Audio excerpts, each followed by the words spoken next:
Chapter 31. Solar Disaster. Joe took the lead, his voice hearty over the phone. Ha ha ha, Brother Chen, you've really made a name for yourself. Hee hee, Brother Joe, you flatter me. Brother Chen, I watched your company's press conference live. You guys are the hottest star enterprise in the Yangzhia technology circle now. So, Brother Joe, you must help me. No problem, your brother is still waiting to invest in your company. Then what are you planning to do, Brother Joe?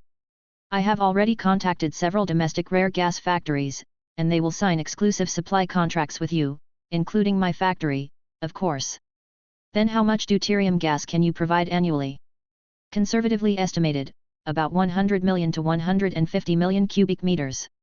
If your order volume is stable, we can jointly provide you with up to 200 million cubic meters. Chen Yu calculated that even the lowest 100 million cubic meters could produce 10 million vehicle-mounted heavy hydrogen-ion batteries. Although this is somewhat different from the domestic sales data of 30 million vehicles per year, it should be enough for the initial stage. Moreover, Chen Yu's battery factory will not only produce batteries for automobiles, but also provide them for other mobile devices.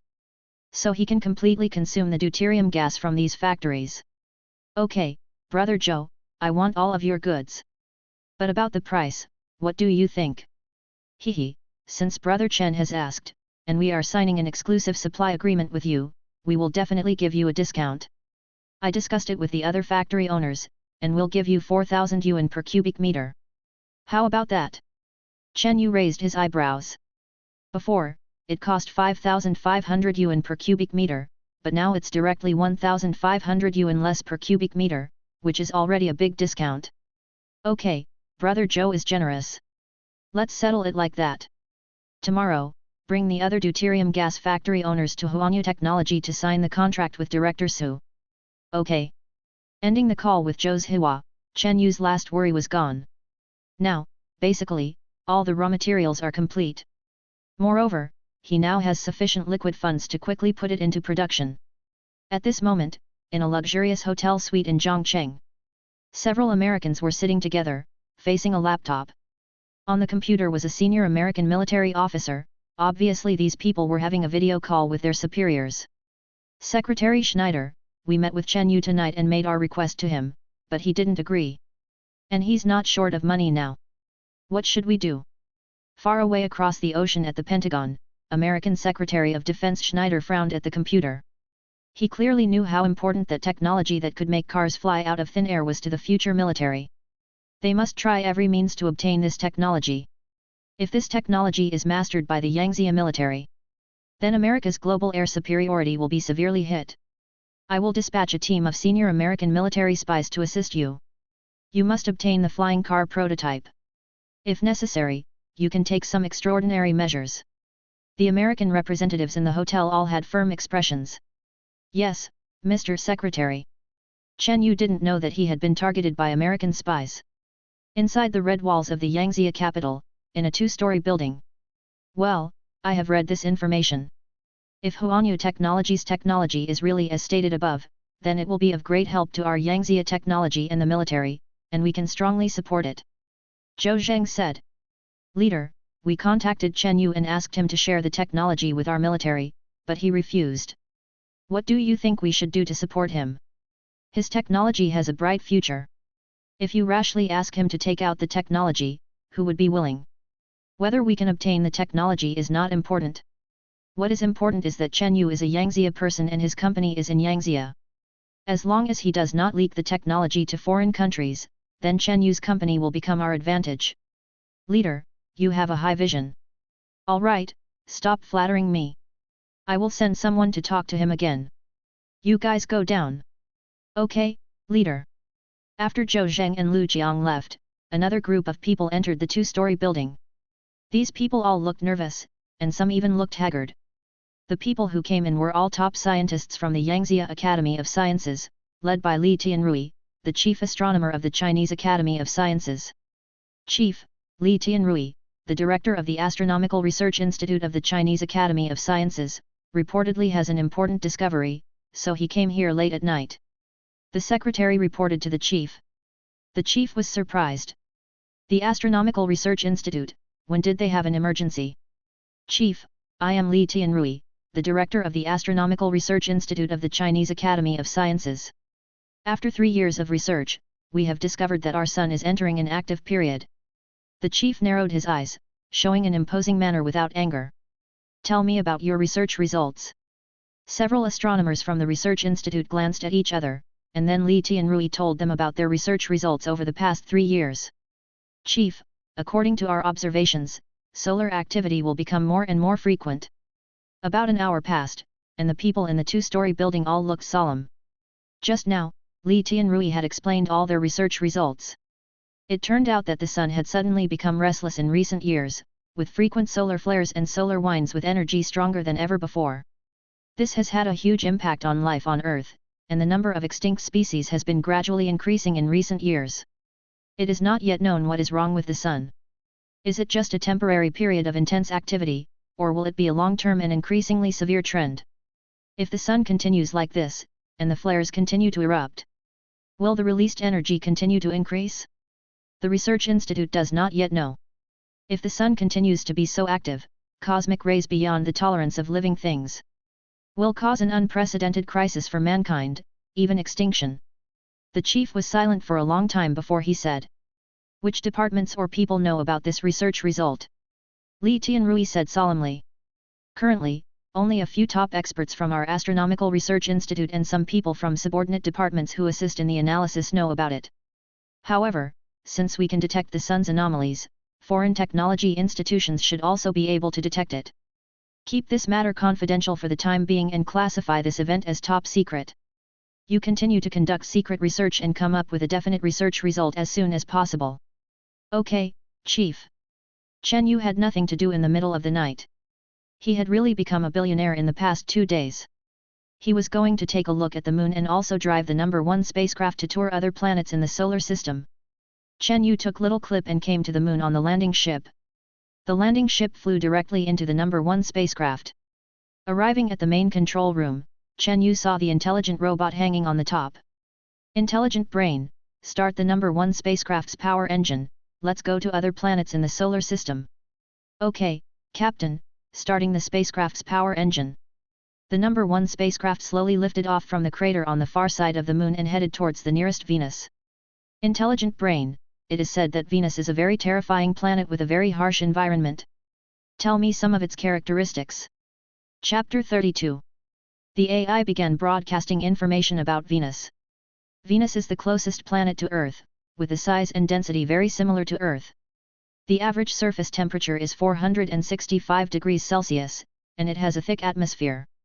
"Hey, AI, do you think there was ever life on Venus? I read that Venus was once in the habitable zone for hundreds of millions of years, just like Earth.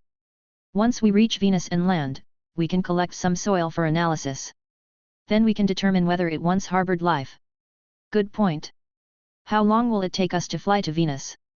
"Venus is close, it should take about 5 hours. "Okay." Chen Yu lay on the chair that could freely change shape, while a small clip massaged his shoulders from behind. 5 hours later, the No. 1 spaceship arrived in Venus's orbit. Chen Yu could already see a yellowish-brown, giant planet that looked like it was rusting.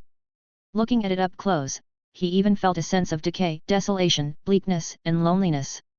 Fortunately, Chen Yu didn't have megalophobia or a fear of loneliness, his mental state was still relatively healthy. Otherwise, seeing such a despairing planet in the vast expanse of space. The key was that this planet also emitted a strange sense of decay. Staying here for too long could even lead to mental breakdown. Chen Yu looked at this planet, utterly shocked. "AI, the surface temperature of this planet is over 400 degrees. Can our spaceship even land?" "Captain, you underestimate our technological civilization. This temperature is nothing." The view outside the glass reappeared, and Chen Yu could already see the ground of Venus. It was a vast, desolate land, filled with a rust-colored haze. Performing precise analysis of Venus's atmospheric composition. Carbon dioxide content exceeds 95%. The planet's greenhouse effect is severe, with a maximum temperature exceeding 500 degrees Celsius, making it difficult for carbon-based life to survive. Detecting whether silicon-based life, boron-based life, or sulfur-based life exists. Examination complete. None found. Chen Yu was surprised. AI. Does that mean there really are silicon-based life forms or boron-based life forms in the universe? Of course. The universe is so vast, beyond your imagination. Not only does it have these common life forms, but it also has consciousness-based life forms that you can hardly comprehend. Chen Yu was dumbfounded. This really opened his eyes. He secretly resolved that in the future, if he had the chance, he would definitely go to the vast and boundless depths of the universe to see. Rumble. The number 1 spaceship landed on the surface of Venus, stirring up huge golden dust clouds. Captain, would you like to step out of the spaceship and personally set foot on the surface of Venus? Chen Yu raised his eyebrows. What? Can I? The surface temperature is over 400 degrees. Wouldn't I be roasted alive if I got out of the spaceship? I have already created a suitable spacesuit for you. It can withstand external temperatures of over 1000 degrees Celsius. Once you put it on, you can move freely on the surface of Venus. Then what are we waiting for? I want to be the first Earthling to set foot on Venus. Chen Yu couldn't wait to put on the spacesuit that the AI had prepared for him. This spacesuit was very thin and, surprisingly, quite a good fit. It was far more advanced than the bulky spacesuits of Earthlings. Putting on the special helmet, Chen Yu felt very relaxed all over. Alien technology was indeed different. Chen Yu came to the airlock, and the door slowly opened. He stepped out. The moment his foot touched the ground of Venus, Chen Yu felt extremely excited. This was one small step for him, but one giant leap for mankind. He, Chen Yu, had become the first Earthling to personally set foot on Venus. AI, quickly take a picture of me. Captain, I have recorded your every move. Ha ha ha, I'm going to be the first to land on Venus, Mercury, Mars. In short, I'm going to land on all 8 planets of the solar system. Ha ha ha. Chen Yu was so excited that he was incoherent.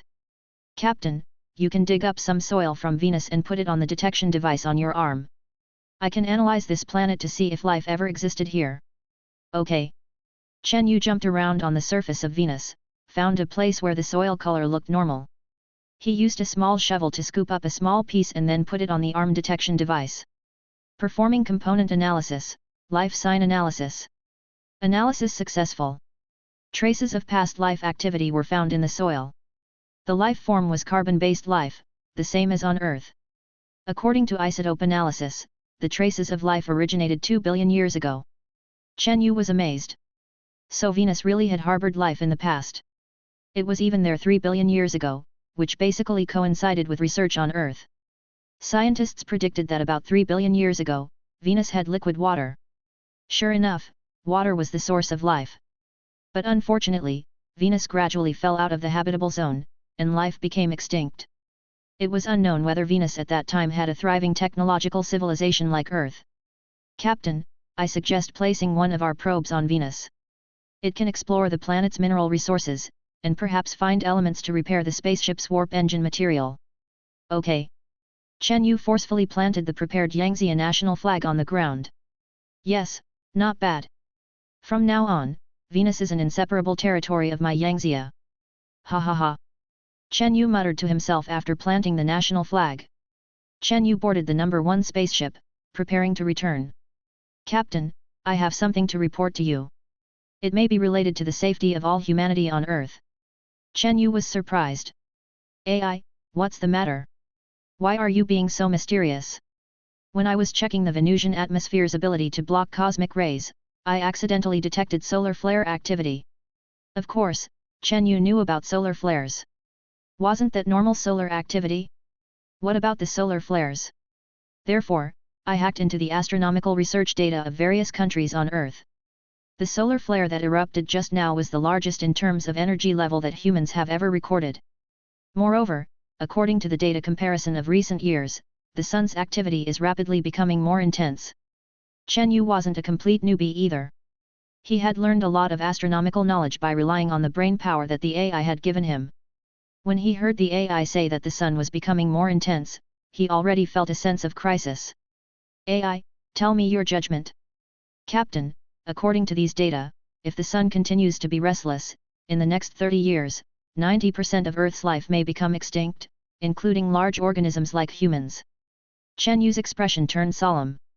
He had just acquired an alien spaceship, and now he was being told that Earth's life was about to become extinct.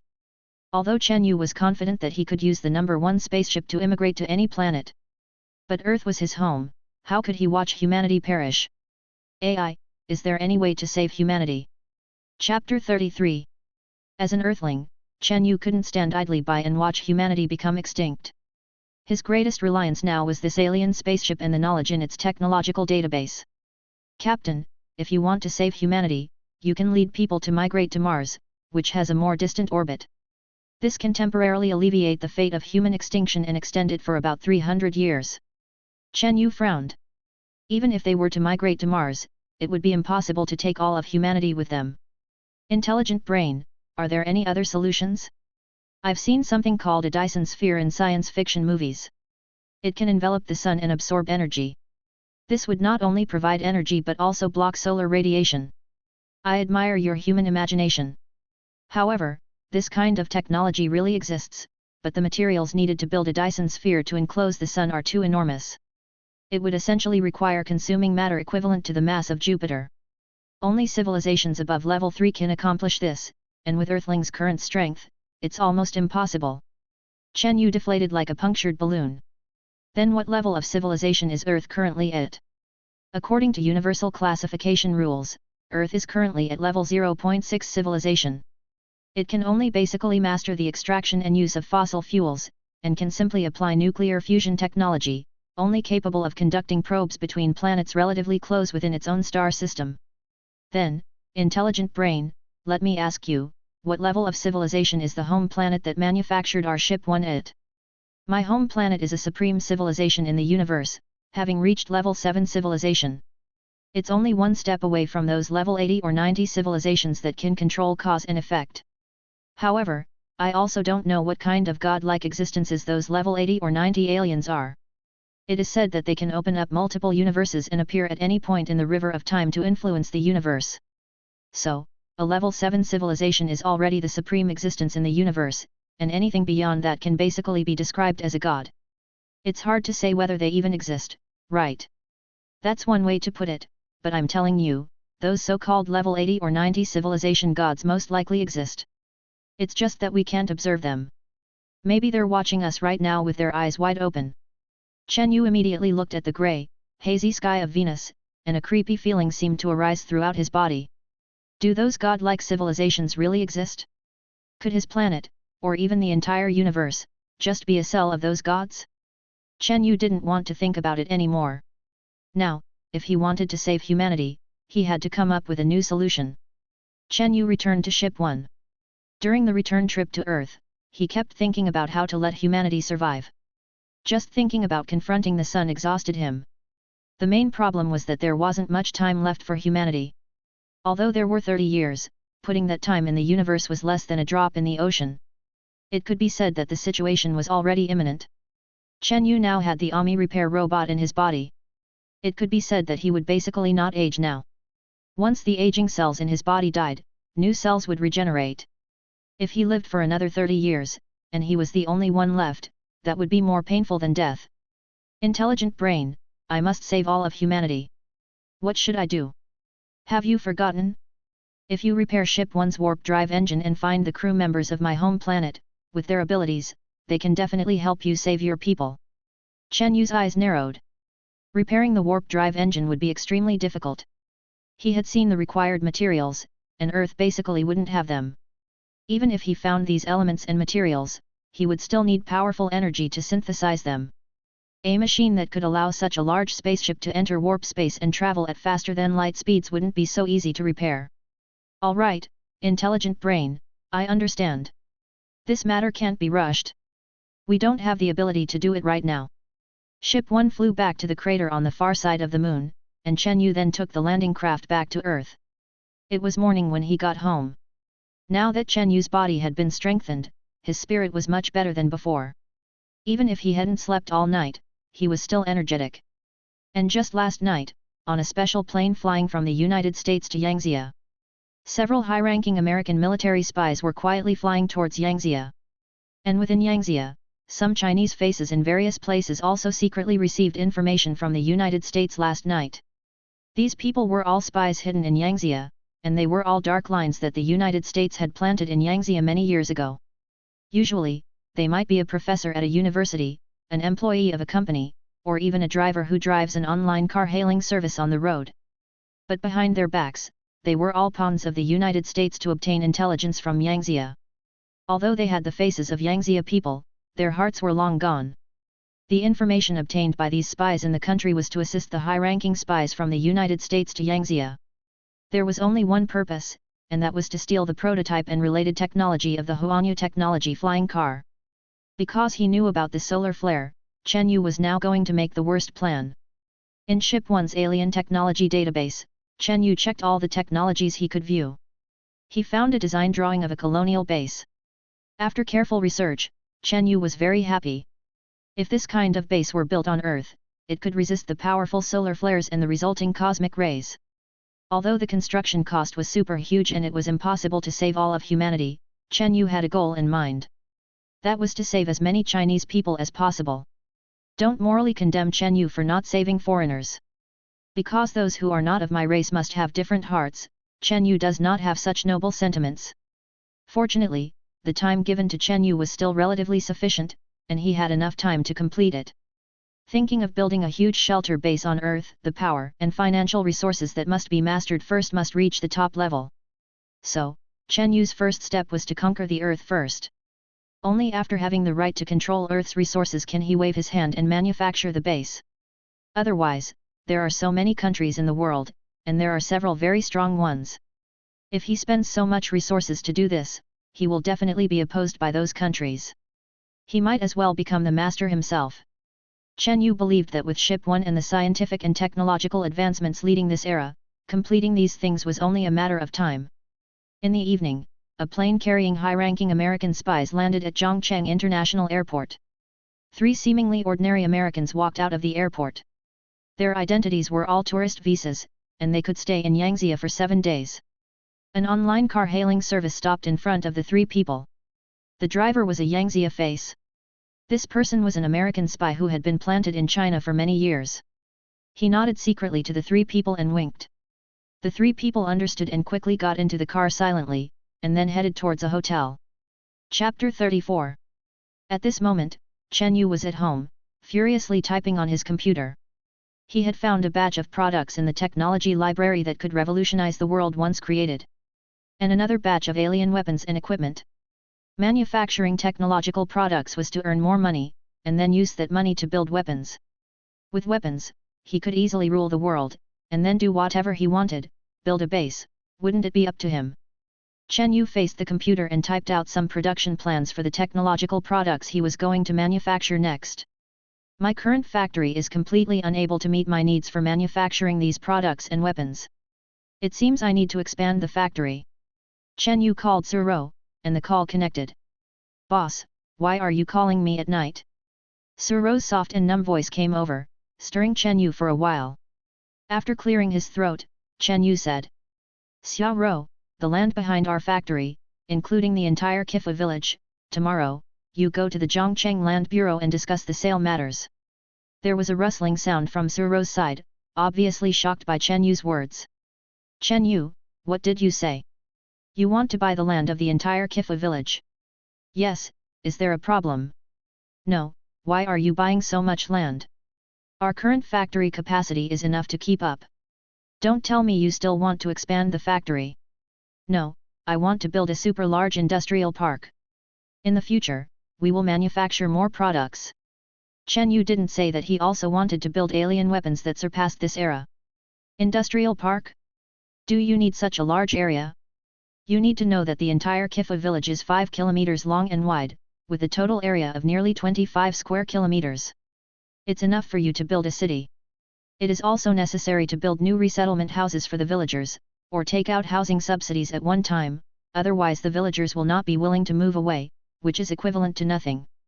Calculated in this way, if you want to fully acquire the land in Kifa village, the price will be outrageously high. However, Chen Yu is now rich and powerful. In the past 2 days, Huanyu Technology has received tens of billions of yuan in car deposits. Chen Yu is confident that he will take all the land in Kifa village. Next, it depends on Suro's communication with the official land bureau. just when Chen Yu was at home, planning the construction of the industrial park. Far away on a road next to Kifa village in the suburbs, 2 black Ford cars slowly stopped. Several men in black came down from the car. These people were spies from the United States. 3 of the senior spies were also among them. They came to see Chen Yu's factory today, to see if they could sneak in and steal something from inside. The men groped in the dark and quietly sneaked near the factory, and then saw the silver factory in the distance lit up. Under the reflection of the lights and moonlight around the factory, the silver walls of the factory exuded a sense of future science fiction. Although this place is remote, it gives people the feeling that birds don't shit. But here stands such a futuristic factory, which makes these Americans couldn't help but admire. At this moment, the factory is in full swing producing DeLong No. 1 new energy vehicles. The raw materials for manufacturing cars, as well as the formed parts, will be sent to the rear of the factory and then enter the production line. Next, there will be no more workers inside the factory. All the machines are running automatically, and the production is carried out in an orderly manner. There are 5 exits in front of the workshop, and along no ones, which have just been manufactured, automatically drive out from inside. Then they automatically parked in the huge open space in front of the factory building. And large trailers lined up and parked aside. DeLong No. 1 automatically drives onto the trailer, without any manual operation, which saves a lot of loading time. A large trailer can be filled in a few minutes, and the driver drives this car of DeLong No. 1 new energy vehicles to Forest stores all over the country. At present, Huanyu Automobile's Forest stores are still under construction. Now these cars will be pulled to Huanyu Nyomi Automobile's flagship stores across the country for delivery. When Xiaoyuesha builds a Forest store network all over the country in the future, Huanyu Automobile will have its own stores. Several spies observed near the factory. If they wanted to enter the factory, they could only enter from the front and the back. The back is the raw material entrance, and the front is the finished product exit. Finally, after discussion, several people decided to send 2 spies with Yangzia faces to disguise themselves as the drivers of those large trailers. They mingled with those people, and then entered the factory from the gate. Take photos of the important equipment inside, invade the operating computer inside, and copy the technical documents inside. The most important thing is to find the flying car. Once found, try every means to get it out. The plan began to be implemented, and 2 American spies with Yangzia faces quietly mingled with the trailer drivers.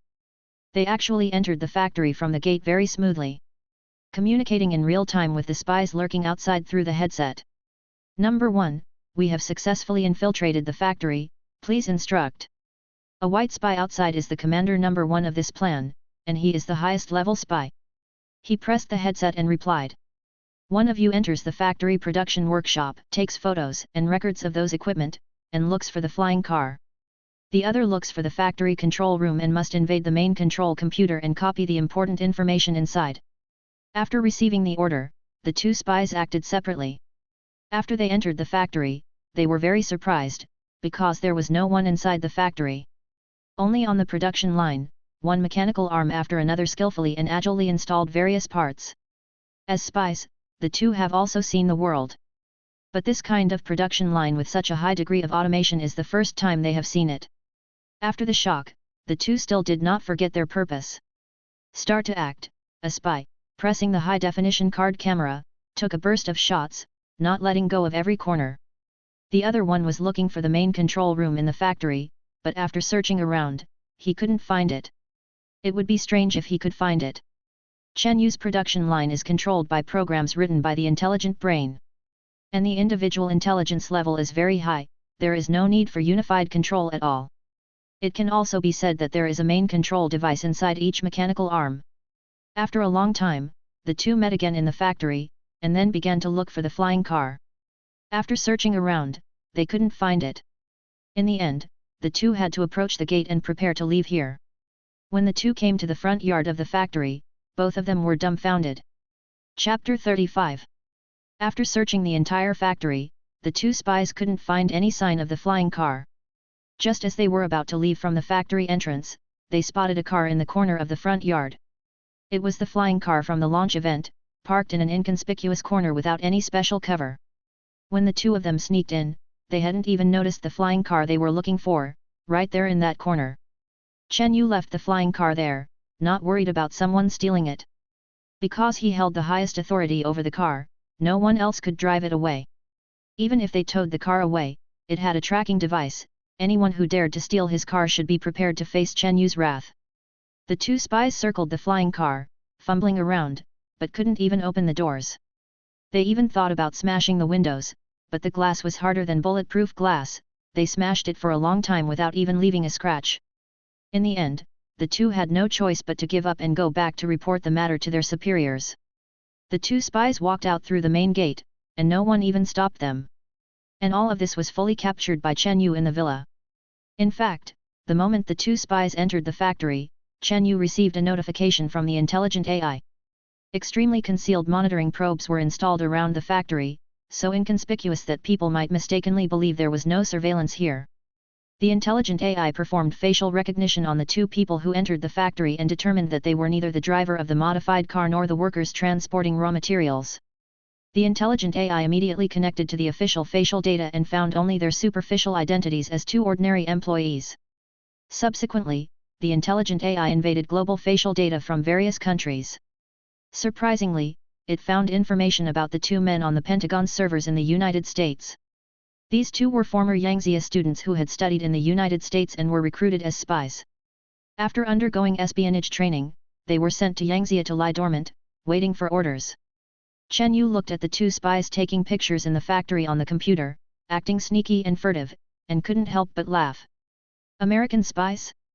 Former Yangzhia people too? There are traitors in every era. He arrived at Su Rou's office. Xiao Rou, how's the land in Kifa village coming along with the Land Bureau?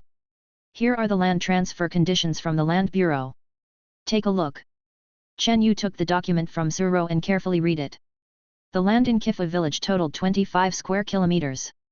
This included 10 square kilometers of farmland belonging to the villagers, and the remaining 15 square kilometers were wasteland, hills, etc. In principle, farmland could not be transferred, but the other 15 square kilometers could be transferred to Chen Yu. The price was 8,000 per mu. When Chen Yu saw the Land Bureau's quote, a mocking smile appeared on his face.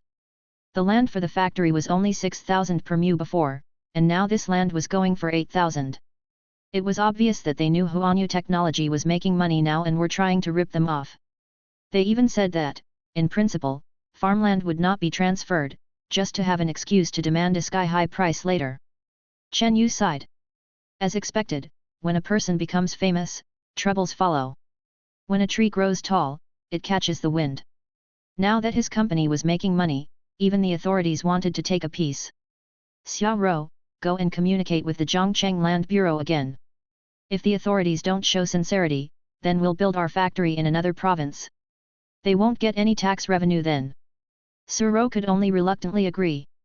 Just then, Secretary Xiao Fang knocked on the door and came in. Chairman Chen, President Su, there are a few people outside who want to see Chairman Chen. They say they're from the authorities. Chen Yu raised his eyebrows. Let them in. Okay, Chairman Chen. Then, Xiao Fang brought the people in. The leader was a middle-aged man with a dignified aura, followed by several tall and upright young men. Chen Yu's first impression of these people was that they were soldiers. Chen Yu was certain that these were all soldiers. Chen Yu stood up and greeted the men, extending his hand to the middle-aged man in the center. Hello, I don't know what this gentleman wants from me. The middle-aged man also extended his hand, shook Chen Yu's hand, and said. I am Cao Guangde, Major General of the Southern Military Region. I'm here today specifically to discuss cooperation with Mr. Chen. Chen Yu's eyes widened, this was actually a general. Chen Yu quickly put on a smiling face. So it's General Cao, please sit down. After arranging for everyone to sit down, Chen Yu personally made tea for them. I don't know how General Cao wants to cooperate with me this time. Cao Guangde cut to the chase and said bluntly. Mr. Chen, we want your company to produce a batch of military aircraft for our military, using the engine technology from your flying cars. Chen Yu nodded repeatedly. Okay. Of course. Cao Guangde was very surprised, he didn't expect Chen Yu to agree so quickly, without even asking how to cooperate or the price. Mr. Chen, aren't you going to ask about our requirements for military aircraft or the price of cooperation? Chen Yu waved his hand and said. Well, I am a Yangzhia person. Being able to contribute to the country is my bounden duty. Since the country needs it, I will definitely fulfill it. No matter what design requirements you propose, I can achieve them for you. As for the price, I believe the country will definitely not treat me unfairly, right? Chen Yu's words made Cao Guang take a higher look at him. Haha, of course.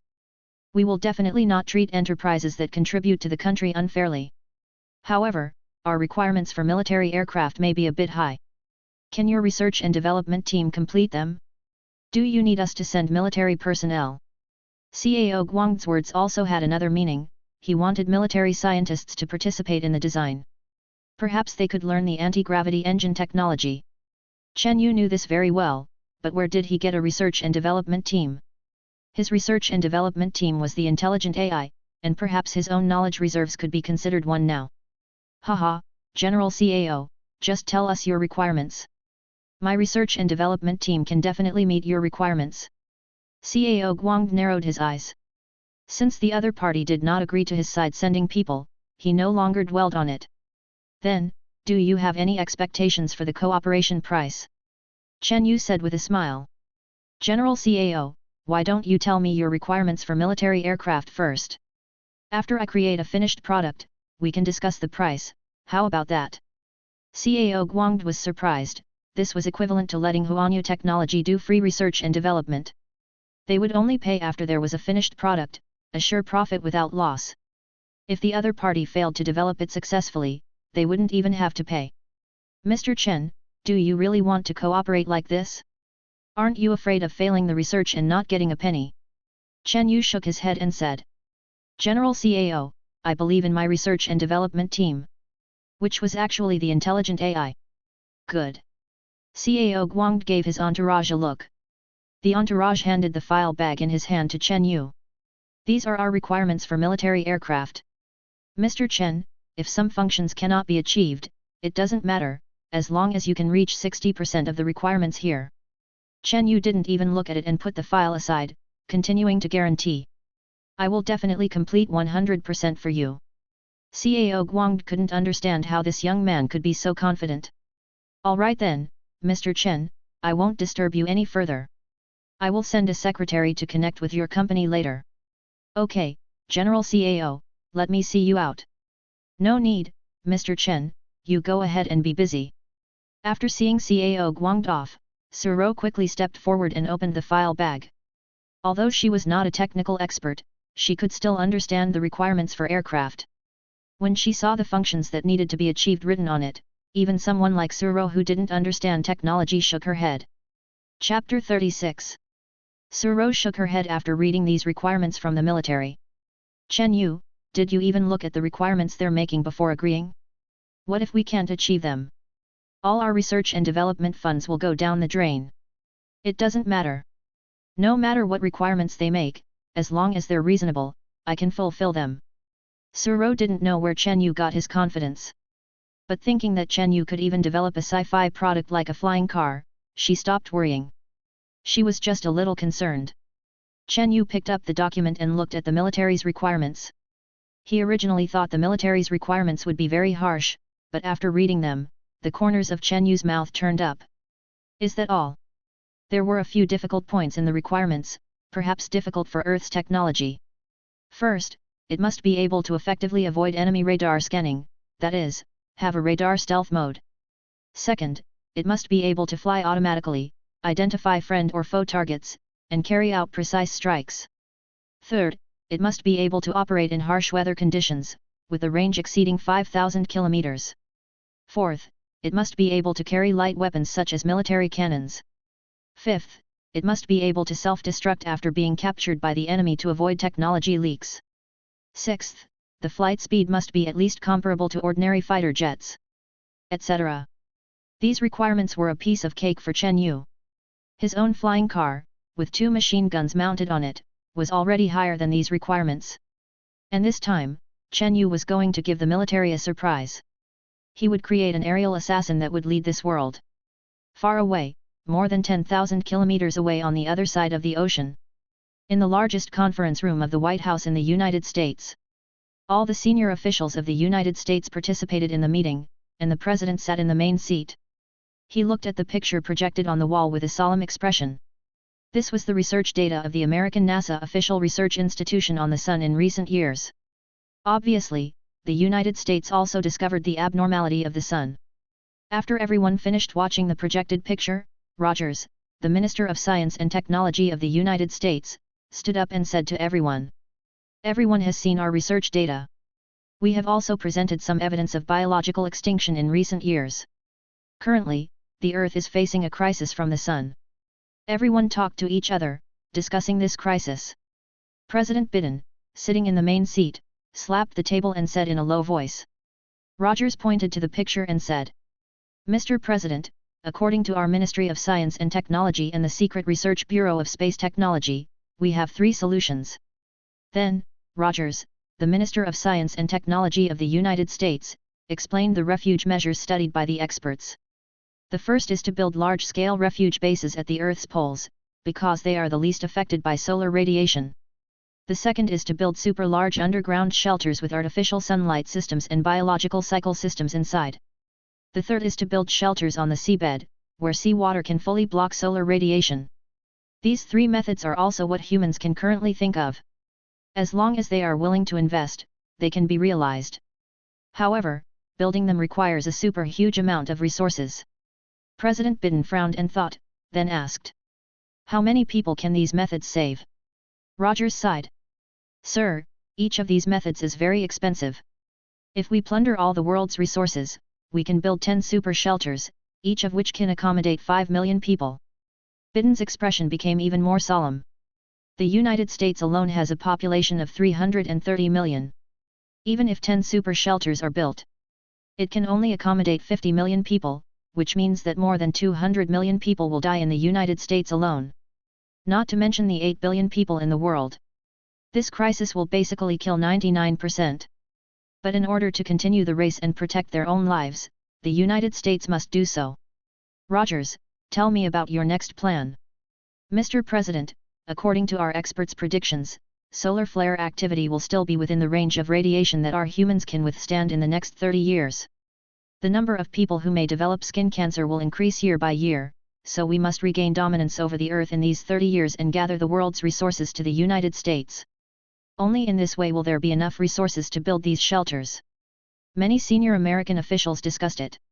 After thinking for a moment, President Biden said seriously, "For the future of the United States, it is now time for us to regain our dominance in the world.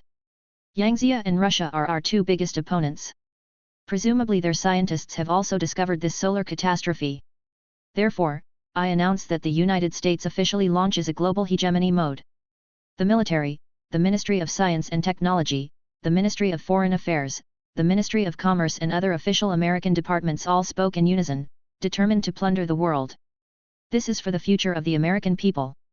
A series of secret measures were issued, and the United States officially began the construction of shelter bases. It also opened the mode of plundering global resources. Chen Yu has been studying at home recently how to resist solar radiation. Although there are many ways in his spaceship technology library to block those radiations. But it will be difficult to save more than 1 billion people in the entire Yangtze. Only building a large base is currently the best way to save the most humans. Looking at the plan on the computer, Chen Yu rarely lit a cigarette and smoked it. It seems that only this method can save the most people. We must control the Earth's resources as soon as possible and start the construction of the base. Chen Yu didn't know that the Americans on the back of the Earth had almost the same idea as him. On Earth, the technology of the United States is indeed among the top in the world. When the scientists of Yangtze and other countries are still working hard to verify whether the solar flare activity will become more and more intense, the United States has already begun planning to build shelters. In this regard, the whole world has already fallen behind the United States. Except for Chen Yu, who has alien technology. "Captain, those spies have invaded our factory again." Chen Yu is very annoyed now. "Those damn spies, are they ever going to stop? Project the picture on my computer. I want to see what they're doing." The appearance of the factory's front yard appeared on Chen Yu's computer screen. "I saw a small trailer actually drove into the yard, and his flying car had been dragged onto the trailer. Damn it! Are these American spies so bold? These spies have been sneaking into the factory every day for the past few days to investigate. They found that there was no security guard in this factory at all. The factory is like a huge robot, constantly running on its own. This also made the spies bolder and bolder. Today, the superiors gave them an order to go directly in and swaggeringly transport the flying car away. Chen Yu has also been busy thinking about ways to save mankind recently, and he didn't pay attention to these spies at all. I didn't expect them to do such a thing. Hainan, don't worry about them for now. I want to see where they will take my car. When the time comes. He. Chapter 37. Chen Yu wasn't afraid of the flying car being stolen. With a single command, the car would fly back on its own. These spies are too despicable. Chen Yu was already harboring murderous intent. He'll let them succeed first, then catch them all in one fell swoop. In the suburbs, at the Huanyu Technology Factory, a small trailer carrying the flying car drove directly out of the factory. The flying car in the trailer was already covered with black cloth. From the outside, it looked like an ordinary trailer, traveling along the small road of Kifa village. Inside the trailer, two spies with Yangzia faces excitedly said into their headsets. Number 1, we have successfully transported the flying car out. From the headset came the voice of Number 1, the American spy. Good. You immediately head to the secret port. We'll meet you there. On Chen Yu's computer, a map was displayed with a red dot. It was the current coordinates of the flying car. This was the ship the American spies were preparing to secretly transport the flying car on. 3 high-ranking American spies were waiting on this ship for the trailer to arrive. They hadn't expected this operation to go so smoothly. They had been too cautious these past few days. It turned out there was basically no security at the factory. About an hour later, the trailer finally arrived at the secret port. Calling it a port was an overstatement, it was more like a beach next to a small road by the sea. The trailer drove directly onto the beach, where the American spies participating in this operation were all gathered. They thought they were doing this flawlessly, but everything was under Chen Yu's control. Just 10 minutes ago, the landing ship cloaked and landed in Chen Yu's villa garden. Chen Yu and Little Clip boarded the spaceship, and in just a few minutes, they flew here. At this moment, the landing ship was in stealth mode, and Chen Yu was in the cockpit, looking down at the beach. At the American spies who were unloading the goods. These damned spies have really chosen a good cemetery for themselves. Captain, the weapon systems on the landing ship are open and ready to attack the targets below at any time. Okay, disable stealth. Let's go scare them. The landing ship's stealth mode was disabled, and Chen Yu's spaceship appeared. Although it was just a landing ship. But its shape was sci-fi, it flew silently, and it could float in the air out of nowhere. At the moment the landing ship appeared, it didn't attract the attention of the spies on the ground. Until the landing ship slowly lowered its flight altitude, and a beam of strong light shot out from the landing ship, illuminating the beach as if it were daytime. At this time, the American spies who were unloading the goods were suddenly frightened by the daytime-like scene around them. They all looked towards the sky, only to see a sci-fi black shadow floating in the air. Then, Chen Yu gave the flying car below a command, and the flying car slowly floated, rising directly into the sky. The spies were frightened by the scene.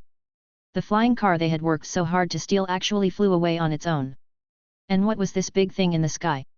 It looked so terrifying. Spy number 1 looked at the strange and sci-fi aircraft in the sky, his eyes widened. Fuck! What the hell is this? Before these spies could react, the gun ports on the landing ship's wings opened, and several cannon-like things extended. Then, several beams of laser light burst out of the gun ports. Rumble! The area below immediately turned into a sea of fire. This was the most conventional laser cannon on the landing ship. It was in the form of a laser when launched, and it would cause a violent explosion once it came into contact with the target. The spies on the ground were accurately locked, and the laser hit their bodies, instantly turning them into fly ash one by one. Even the trailer was blasted into slag. Chen Yu then unleashed a round of laser salvos at the cargo ship docked on the sea. Rumble! The cargo ship instantly exploded violently, surrounded by a sea of fire. No matter how many people were on board, none survived. In just over 10 minutes, the cargo ship sank to the bottom of the sea. The beach was left in a mess, and Chen Yu was too lazy to care. The landing ship re-entered stealth mode, and the flying car simply flew to the garage of the villa and parked. All of this happened so suddenly. More than a dozen spies, including 3 high-ranking American spies, and 8 or 9 Yangzia spies who had been turned, were all reduced to ashes. Perhaps the explosion here would attract the attention of the people around, but even if the authorities came here, they would basically find nothing. It looked like an ordinary explosion. On an American warship far out in the Pacific Ocean, the officer in charge of the rendezvous. After hearing a few explosions in the radio, he lost the communication signal from the spies. But the officer heard a sentence in the last call from spy number 1, "Fuck. What the hell is this? What did they encounter? Why can't I contact any of them? Can someone tell me why?" The officer reported the loss of contact with the spy team to the American Pentagon. A few days later, Huanyu Technology's DeLong No. 1 new energy car continued to be popular. After learning about the frequent solar flares, Chen Yu added a special coating to the glass of the newly released DeLong No. 1 model. It could effectively isolate the current intensity of solar radiation, which could be regarded as adding a little health protection for car-buying customers. But Chen Yu knew that solar radiation would only get stronger and stronger. In a few decades, people could only survive in bases with super protection. These days, Chen Yu and the AI were working together to develop the aircraft in cooperation with the military. In a separate laboratory at the Huanyu factory, Chen Yu looked at the aircraft, which had a streamlined appearance, similar to an ellipse. It was about 10 meters long, about 5 meters wide, and about 3 meters thick. It looked like a huge flying bullet. Because it didn't rely on wings to generate lift, it didn't need to be made to fly using air. The surface of the aircraft was very smooth, which was a coating that isolated radar detection, used to achieve stealth flight capability. Chen Yu did not use more high-tech, anti-interference stealth methods. Because only this coating could basically fool the most advanced radar detection on Earth. The aircraft's shell was made of high-strength metal, high-temperature resistant, corrosion resistant, and could continue to fight even if hit by ordinary artillery. The internal weapon system was an electromagnetic gun with a maximum range of 100 kilometers. The energy supply was a 1000 kilograms level 1 high-compression heavy hydrogen ion battery. It could support the aircraft to fly continuously for 10,000 kilometers and fire 500 electromagnetic guns. The fastest speed of the aircraft could reach 30 times the speed of sound, which was similar to the speed of Chang'e 6 when it returned. This could no longer be said to be an ordinary aircraft. This was a kind of aerial killer. If the American F-22 fighter came, it would be destroyed by this bullet aircraft in seconds. This aircraft also had an attack mode, which was the same as the attack mode of the water droplets in Liu Cixin's novel. In air combat, it could use a super high-strength shell and the speed to kill the opponent to physically destroy the other party. If the Yangzia military was equipped with hundreds of these aircraft, it would be easy to deter the world. Chen Yu took out his phone and called Su Ro. "Xiao Ro, you contact General CAO of the Southern Military Region, their aircraft has been manufactured." Su Ro didn't react for a moment. What? Boss, you said the aircraft has been manufactured. Chapter 38. Although Su Ro didn't understand technology, wanting to design an aircraft in just a few days was simply a fantasy.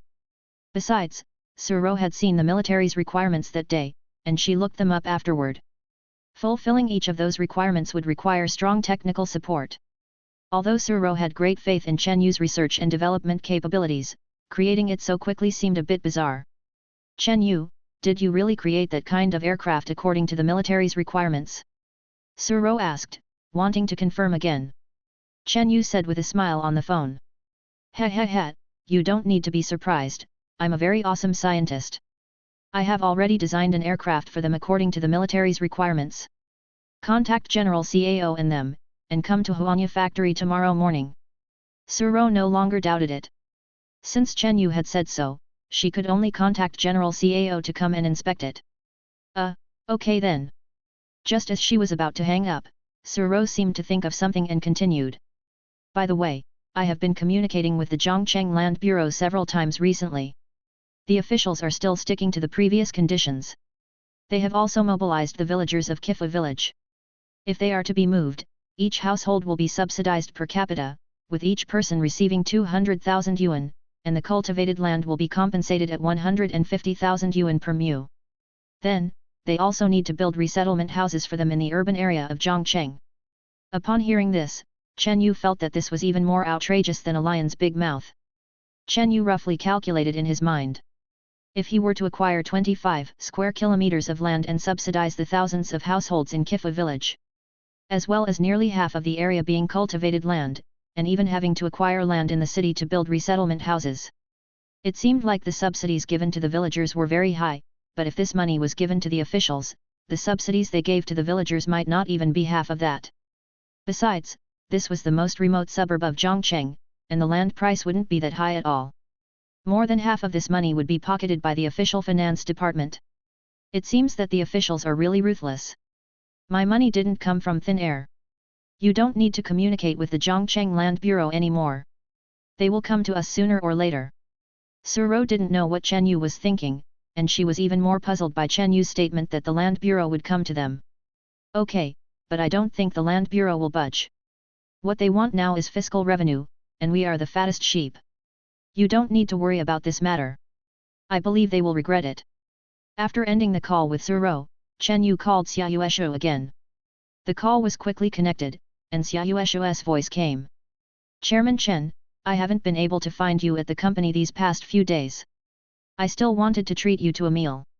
I've been developing an aircraft for the military recently, so I haven't been to the company much.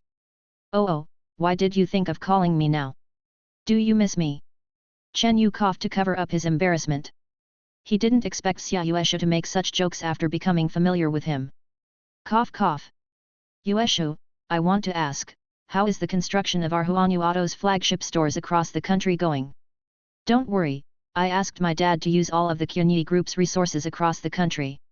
In the early stages, several first-tier cities and a dozen second-tier cities have all started construction simultaneously. By the end of this month, the flagship stores in the first and second-tier cities will all be completed. Well, not bad. I'm indeed relieved when you handle things. Did you call me just to say this? Chen Yu called Xia Yueshu really only for this one thing, but he also wanted to ask her if she had any resources for acquiring land. In case the officials from the Land Bureau really didn't give him face, Chen Yu would still have to buy land at a high price. By the way, I do have one thing. I want to buy a piece of land. Buying land is simple. My family develops real estate, and my dad is an expert. But the land area I want is relatively large, preferably in the suburbs, in a sparsely populated area. That's not difficult. How big do you want it? The bigger the better, at least no less than 20 square kilometers, about 30,000 mu. Pfft. What? How big do you want it? 30,000 mu. What are you going to do, build a city? Don't worry about how big it is. Just tell me if your dad can find such a large piece of land, and the price shouldn't be too outrageous.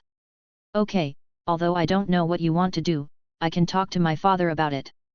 Then thank you, I'll treat you to a meal another day. Humph, don't just say it. Okay. The next day, morning. Huanyu factory, several military vehicles drove into the square. Cao Guangde and some senior officials from the southern military region got out of the vehicles. Suro and some senior executives from Huanyu Technology had already arrived in advance. General Cao, you're here so early.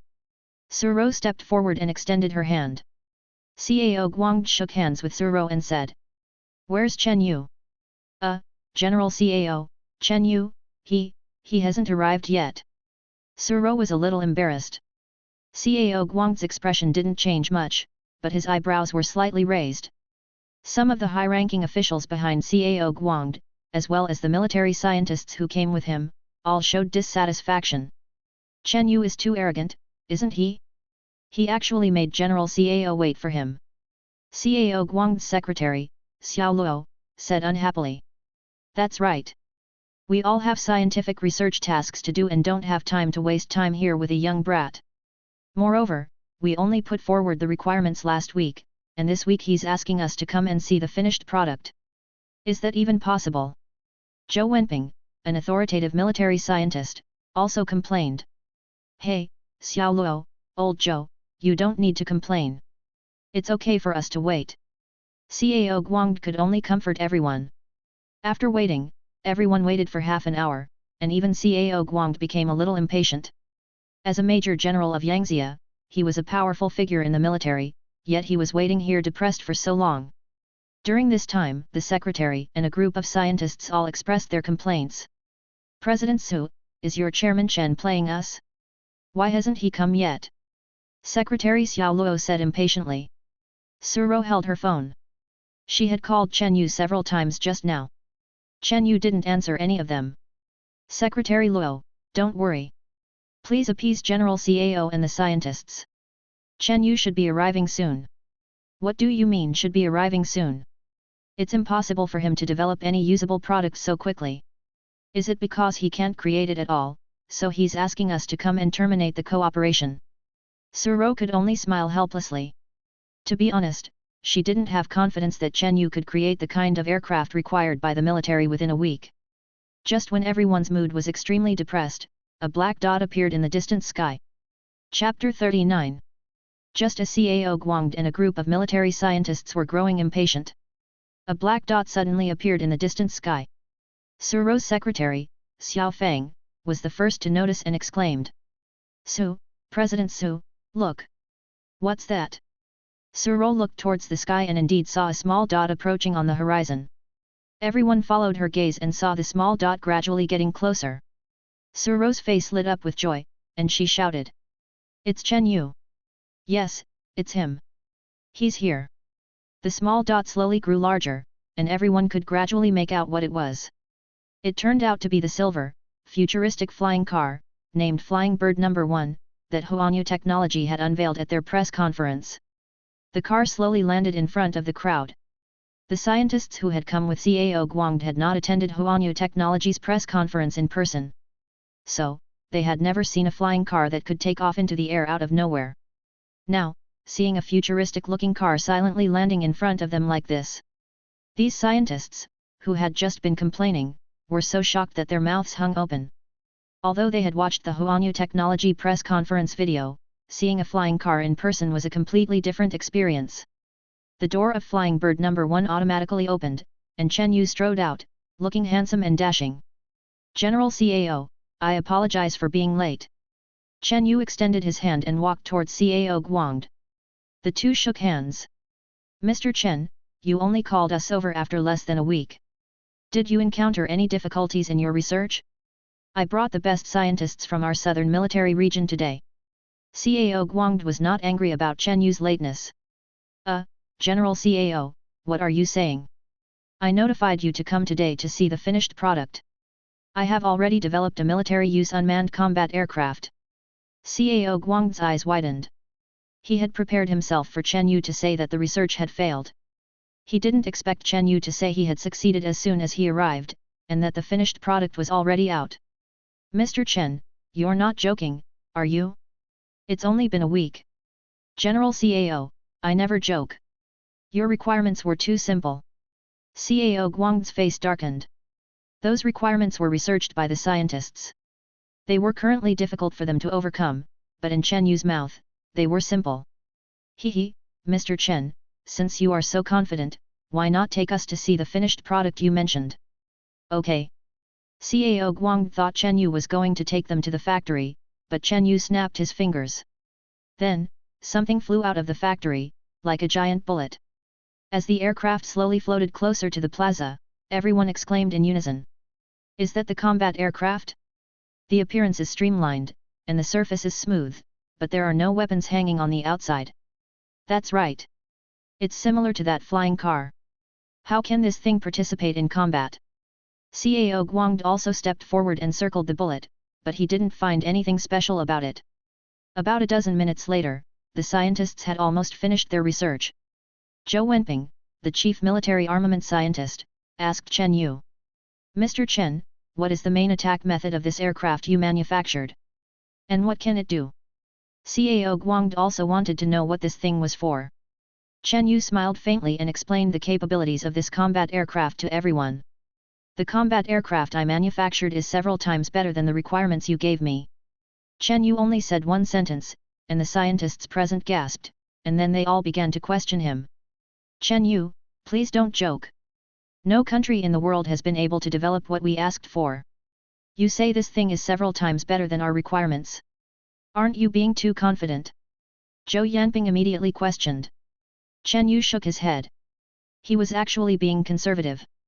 In fact, the capabilities of his aircraft were dozens of times higher than the military's requirements.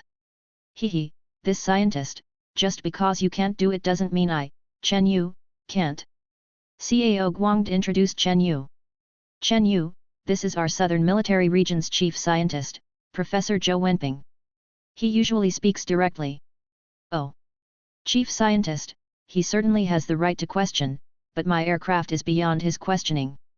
Zhou Wenping glared, puffing out his beard. Chen Yu, since you have anti-gravity flight technology, you shouldn't hide it. You should let us participate in your research. We are the experts in weapon development. Look at what this thing looks like. Besides flying, what else can it do? Can it go to the battlefield? Just as Zhou Wenping was questioning Chen Yu, Cao Guangde's secretary received a call. It was a special line from Yan Jing. As soon as the secretary saw it, he immediately stepped forward and handed the phone to Cao Guangde. General Cao, this is a special line from the superiors in Yanjing. Cao Guangde immediately picked up the phone and answered it. Then, everyone only saw Cao Guangde nodding continuously at the phone and saying yes, yes, yes. The call lasted for 3 minutes. Cao Guangde put down the phone, his expression solemn. Chen Yu, I received a mission from the superiors in Yanjing. I may have to return to the military region. Zhou Wenping and the other scientists could see the solemnity on Cao Guangde's face. Chen Yu asked in confusion. General Cao, are you encountering any difficulties? Can I help? Chen Yu, you can't help. I have to rush back to the military region now. Chen Yu frowned and connected to the intelligence brain in his mind, asking. Intelligence brain, check for me what mission the Southern Military Region has received. Okay, Captain, I will investigate immediately. Investigation complete. I just accessed the Yangtze military network and discovered that the Military High Command has issued a mission for the Southern Fleet to go to sea, mainly to intercept and expel the US-Japan Joint Fleet that has invaded our southern waters. No wonder General Cao looks so solemn. So, those American warships are here again.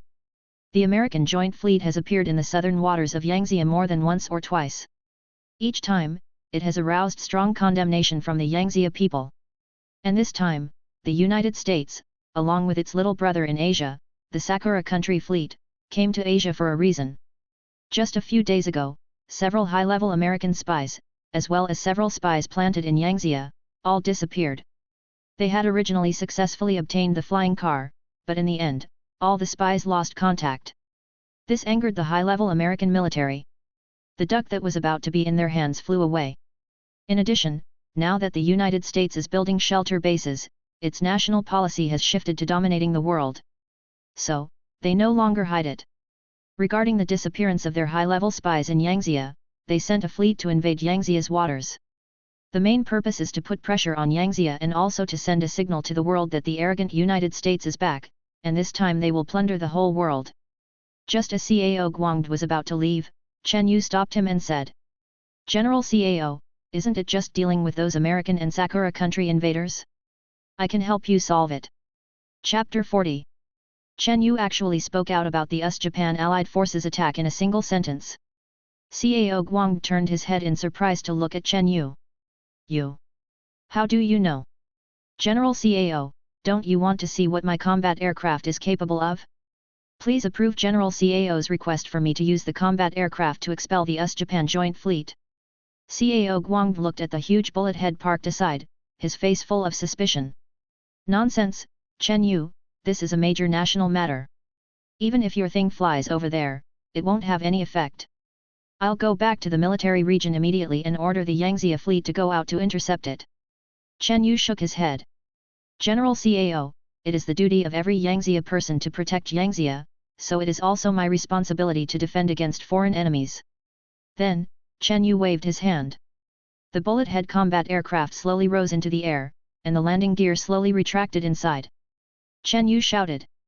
Go! The bullet-head aircraft really shot towards the distance like a bullet, and everyone disappeared into the sky in the blink of an eye. Cao Guangde exclaimed. Chen Yu, where did your aircraft go?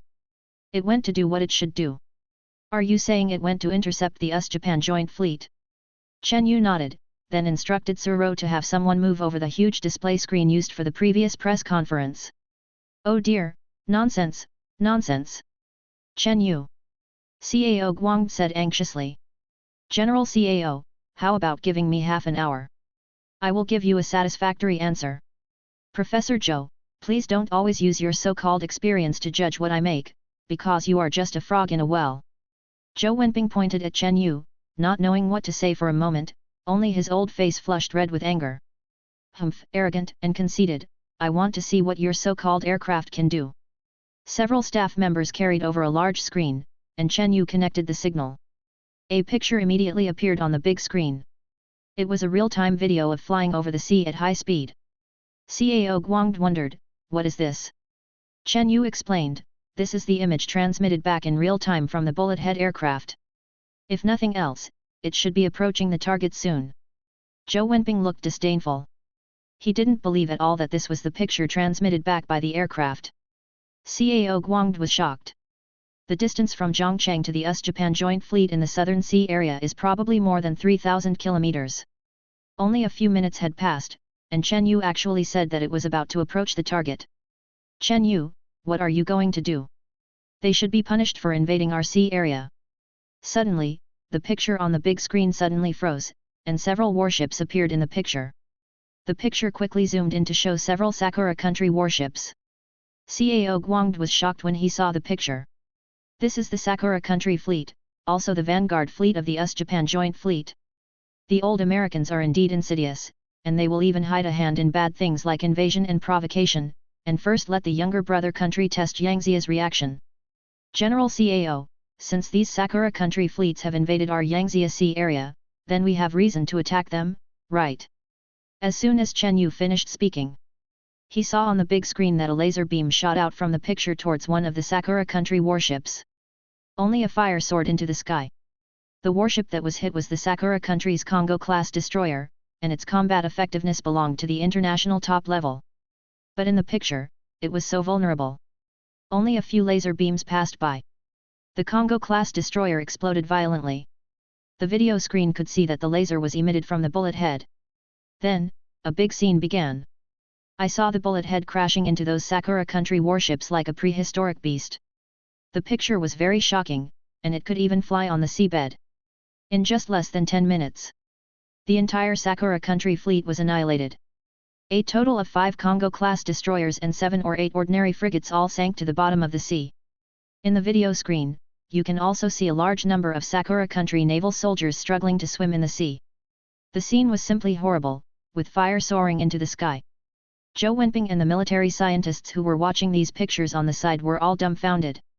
Especially Zhou Wenping, his expression was wooden, and he couldn't believe it in his heart. Flying thousands of kilometers in a few minutes, and annihilating a Sakura country naval fleet that can rank among the world's navies in less than 10 minutes. It's still in such a devastating way. Impossible. Impossible. This is impossible. This picture is fake. How can there be such a weapon in the world? Zhou Wenping kept shaking his head. He was almost crazy. This subverted his understanding of weapon research. At this moment, somewhere in the Pacific Ocean, the American fleet, led by the American aircraft carrier Vincent, consisting of more than 30 warships, was entrenched here. The Sakura country fleet that was just annihilated was instructed by the American Navy to go to the front line. The purpose is to put pressure on Yangtze officials, and it is also a retaliation for the loss of contact with their spies. As a result, the senior officials in the American aircraft carrier command room only heard the Sakura country fleet sending out a series of distress signals, as well as the extremely shrill wailing. What's going on? What happened to the Sakura country fleet? Immediately retrieve the satellite images. A naval officer shouted. When these American senior officials on the aircraft carrier saw the pictures sent back by the satellite, they all gasped. The picture showed that the sea area was full of fire. Those Sakura country warships were slowly sinking, and thousands of Sakura country navies were flapping and begging for help on the sea. The scene was horrible, like a hell on earth. The American senior officials who saw these pictures all gasped. Mike Hale, the aircraft carrier captain sitting in the main seat of the command room, said in a somewhat trembling voice. What is going on? Could it be that the Yangtze military has taken action? Aren't they always only using protests and condemnations to fight back? Captain, now that the Yangtze military has taken action, we must immediately report to the White House. Okay, report this matter immediately, and send a supply ship over to rescue those surviving Sakura country navies. By the way, contact the Yangtze military and let them know that our supply ship is going to rescue them, and tell them not to take action. Mike Hale was also afraid that the Yangtze military would attack their supply ship going to rescue, so he greeted the Yangtze military in advance. On the square in front of the Huanya factory, Cao Guang's dedicated phone rang again. After answering, Cao Guang said respectfully, "Hello, Chief. Guang, the captain of the American Vincent aircraft carrier has sent a rescue request to our military. They will send a supply ship to the Southern Sea area to rescue the Sakura country navy. Tell me, what is going on?" Chapter 41. After hearing what the chief said on the phone, Cao Guang finally completely believed that everything he had seen on the big screen just now was real. In just over 10 minutes, Chen Yu's bullet-shaped combat aircraft completely annihilated a world-leading modern naval fleet. Cao Guang's voice trembled slightly as he said, "Chief, I have something very important to report to you." "Speak." The Sakura country's fleet of a dozen warships was completely annihilated by Huanyu Technology's combat aircraft. He had already told the chief in detail about Chen Yu of Huanyu Technology. At this moment, Cao Guang was completely shocked, and the way he looked at Chen Yu had changed. What kind of super weapon did this kid create? With this kind of combat aircraft, the Yangtze Navy is probably going to dominate the world. Chen Yu, immediately arrange for your combat aircraft to return. The chief already knows about this. Let the higher UPS handle the rest. At this moment, a violent sonic boom came from the sky. Everyone looked up at the sky and saw that familiar bullet head had already appeared in everyone's sight. In everyone's unbelievable eyes, this thing flew back unscathed. The bullet head slowly landed on the ground. At this moment, there were some scratches on the surface of the aircraft, which seemed to be left by the collision attacks as in the video. At this moment, Zhou Wenping stared wide-eyed at this scene, and he really couldn't believe it in his heart. But Cao Guang's conversation with the chief just now had proved that all of this was real. He had studied military equipment all his life, and he had never seen such a powerful and invincible weapon of war. After the aircraft stopped, all the scientists swarmed up again, surrounding the bullet head, wanting to study the principle of this thing. And where the weapon of this thing is, why it can emit that kind of laser. Zhou Wenping stepped forward timidly and asked Chen Yu. "Mr. Chen. Mr. Chen, may I ask where the weapon of this combat aircraft you designed is? How does it attack?" Chen Yu's expression was playful. "What, Professor Zhou, you don't doubt my aircraft now, do you?" Zhou Wenping's expression was ugly, and he was actually very unwilling to believe it. But the facts were in front of him, this thing was a big killer, and he had to believe it. It was an era stronger than the weapons made by their military research institute. "Mr. Chen, I apologize for my previous offense. I was blind and failed to see the tricks in it." "Ha ha ha, okay, I'll tell you, my bullet-shaped combat aircraft uses a brand new electromagnetic gun, which has a range of 100 kilometers. Using a level 1 heavy hydrogen-ion battery as energy, it can fly continuously for 10,000 kilometers, fire 500 electromagnetic guns, and fly at a speed of Mach 30. As for the power of the electromagnetic gun, you have also seen it in the video, comparable to a small cruise missile. Its surface also has a special stealth coating, which can effectively isolate the detection of the world's most advanced radar. The outer shell is made of a super alloy made of rare metals, which can launch attacks by physical collision." Chen Yu said the parameters of the bullet head, and these scientists were already so shocked that they couldn't close their mouths. The strike range of this aircraft is comparable to an intercontinental missile, and its speed is far ahead of all aircraft and fighter jets. The key is that it can fire 500 electromagnetic guns with the power of small cruise missiles, which is simply perverted. They are the ones who make weapons. If what Chen Yu said is true, then this kind of weapon is basically unmatched in the world. To put it bluntly, this bullet head can destroy the entire navy of a small country. If the Yangtze army is equipped with a large number of this bullet-shaped combat aircraft, then no country in the world will be our opponent. "Mr. Chen, may I ask how much does this aircraft cost? If our Yangtze army purchases it, how much output can you guarantee?" Zhou Wenping asked the question that Cao Guang and all the scientists wanted to ask. Chen Yu scratched his head. The cost of this thing in his hands is very low, mainly because the technology is valuable. Professor Zhou, General CAO, how much do you think this thing should sell for per unit? This stumped Zhou Wenping. This thing is priceless in his eyes now. This weapon can instantly turn a country into the world's #1. CAO Guangde was also embarrassed to offer a price, because this kind of strategic killer weapon could no longer be described in terms of money. Chen Yu smiled lightly. I didn't spend much cost to make this thing. The main thing is that the technology is valuable. As a Yangzia citizen, I can provide your military with 10 bullet-shaped combat aircraft as a gift to the Yangzia military. As soon as Chen Yu said this, CAO Guangde, Zhou Wenping and a group of military scientists were all wondering if they had heard correctly. Suro stared at Chen Yu incredulously, and hurriedly stepped forward to grab his sleeve and said anxiously. Chen Yu, this thing is so powerful, how can you just give it away? You must have spent a lot of money on research and development, how can you not want money? Suro had already bound her role to Chen Yu, and she wanted to protect Chen Yu's interests. Chen Yu patted her soft little hand and comforted her. It's okay, this thing is worthless in my hands anyway. I still have more profitable projects coming up, so you don't have to worry. Only then did Suro reluctantly let go of Chen Yu's sleeve, and looked at Zhou Wenping and other scientists who had questioned Chen Yu with a very unkind expression. Chen Yu will then update the technology and products in some important fields around the world. He wants to make money all over the world, and then reap the money of everyone on Earth. Only in this way can he have enough strength to build that super huge shelter base. And if you want to make money from the whole world, you must have a strong country as a support. Then giving 10 bullet heads to the Yangzia military can make Yangzia completely straighten its back. I can earn money from the whole world without being restrained by the powerful countries such as the United States and the European Union. Of course, Chen Yu will also build more powerful weapons to strengthen his strength, because with the approach of the solar catastrophe, there will definitely be many countries that want to overturn the table. When everyone is desperately plundering resources, it is not enough to rely on these bullet heads alone. Chen Yu, thank you for what you have done for Yangzia. I will report your contribution to Yanjing. The Yangzia people will be grateful to you.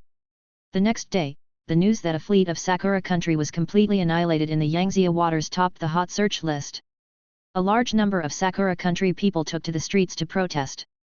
Protest that Yangzia took a heavy hand and treated their fleet cruelly. It resulted in the death of hundreds of sailors, but they did not mention at all that it was their Sakura country fleet that first invaded the Yangzia waters. Countries all over the world are paying attention to this matter. This time, Yangzia changed its usual practice and completely annihilated the invading fleet. Suddenly, it established an image that its territorial waters cannot be violated.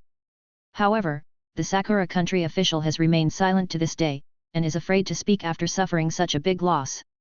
The United States also did not speak out, because according to the account of the rescued Sakura country Navy, it was attacked by an unknown aircraft at that time. According to some Sakura country Navimen, the footage taken by the camera showed the battle footage at that time. This made the war experts of the United States and Sakura country unbelievable. They are going to figure out what attacked the Sakura country fleet before putting pressure on Yangzia, mainly because they are afraid of this big killer. Emperor capital Yanjing, still the familiar two-story building in the Red Wall. Cao Guangde stood respectfully in front of an old man, handed over a document and said, "Chief, this is the detailed report of Chen Yu's bullet-shaped combat aircraft annihilating the Sakura country naval fleet in the southern waters this time, with the video of the battle at that time attached." Chapter 42. The chief spent over 10 minutes watching the video transmitted back from the Bullethead's battle, his eyes gleaming. Excellent, excellent. This is a great fortune for the country. A great fortune indeed. Chief, Chen Yu also promised to provide our military with 10 Bullthead combat aircraft, free of charge. It seems Chen Yu is a patriotic and ambitious young man. Our country cannot treat him unfairly. Doesn't he have a company? We must do our best to give him the green light and fully satisfy his requirements. Understood, Chief. Soon, Chen Yu's Huanyu technology became a key enterprise supported by the state. In the White House of America, President Biden was with Secretary of Defense Schneider, Secretary of Technology Rogers, and other senior officials. They were watching the combat video taken by the rescued Sakura country naval soldiers. After watching what exactly happened at that time, all the senior American officials had solemn expressions. Can anyone tell me what that black blob in the video is? President Biden asked. But no one answered. Rogers, you are the Secretary of Technology, did you understand what that thing is? Rogers frowned, thought for a moment, and said. Based on my judgment, this may be a combat aircraft. Based on its shape and flight posture, I thought of a possibility. Speak. Rogers reopened a video on the big screen. This was the scene when the flying car from Huanyu Technologies press conference appeared. After these American executives watched it, they seemed to have guessed something. After the video finished playing, Rogers slowly said. Has everyone noticed that the flight principle of the aircraft that attacked the Sakura country's warship is very similar to that of Huanyu Technologies' flying car? Are you saying that Huanyu Technology has cooperated with the Yangtze military to use anti-gravity engines to create combat-capable aircraft? Secretary of Defense Schneider asked. Rogers nodded, and then continued his speculation. I think the Yangtze military not only obtained Huanyu Technology's anti-gravity engine technology, but also their battery technology. I guess the laser emitted by the aircraft's attack is an electromagnetic gun. We are also developing it, but we can't miniaturize it at all. The main reason is that there is no suitable energy storage device, but Huanyu Technology's high-compression deuterium-tritium-ion battery can do it. As expected of the Secretary of Technology of America, the analysis results were almost the same as the facts. Yangtze has gone too far this time. Sakura country is our ally. Now that their fleet has been completely annihilated, it has aroused dissatisfaction among the countries of the NATO military alliance. They demand that we Americans must do something. Mr. President, Yangtze's actions without a word this time have seriously violated international conventions. I think we should sanction them. Secretary of Commerce Humphreys suggested. Okay, Yangtze's economy and military have been advancing by leaps and bounds in recent years, and they have become America's most powerful enemy. In addition, with our current global plunder plan, Yangtze must be sanctioned. Humphreys, you formulate a series of sanctions and implement them as soon as possible. Yes, Mr. President.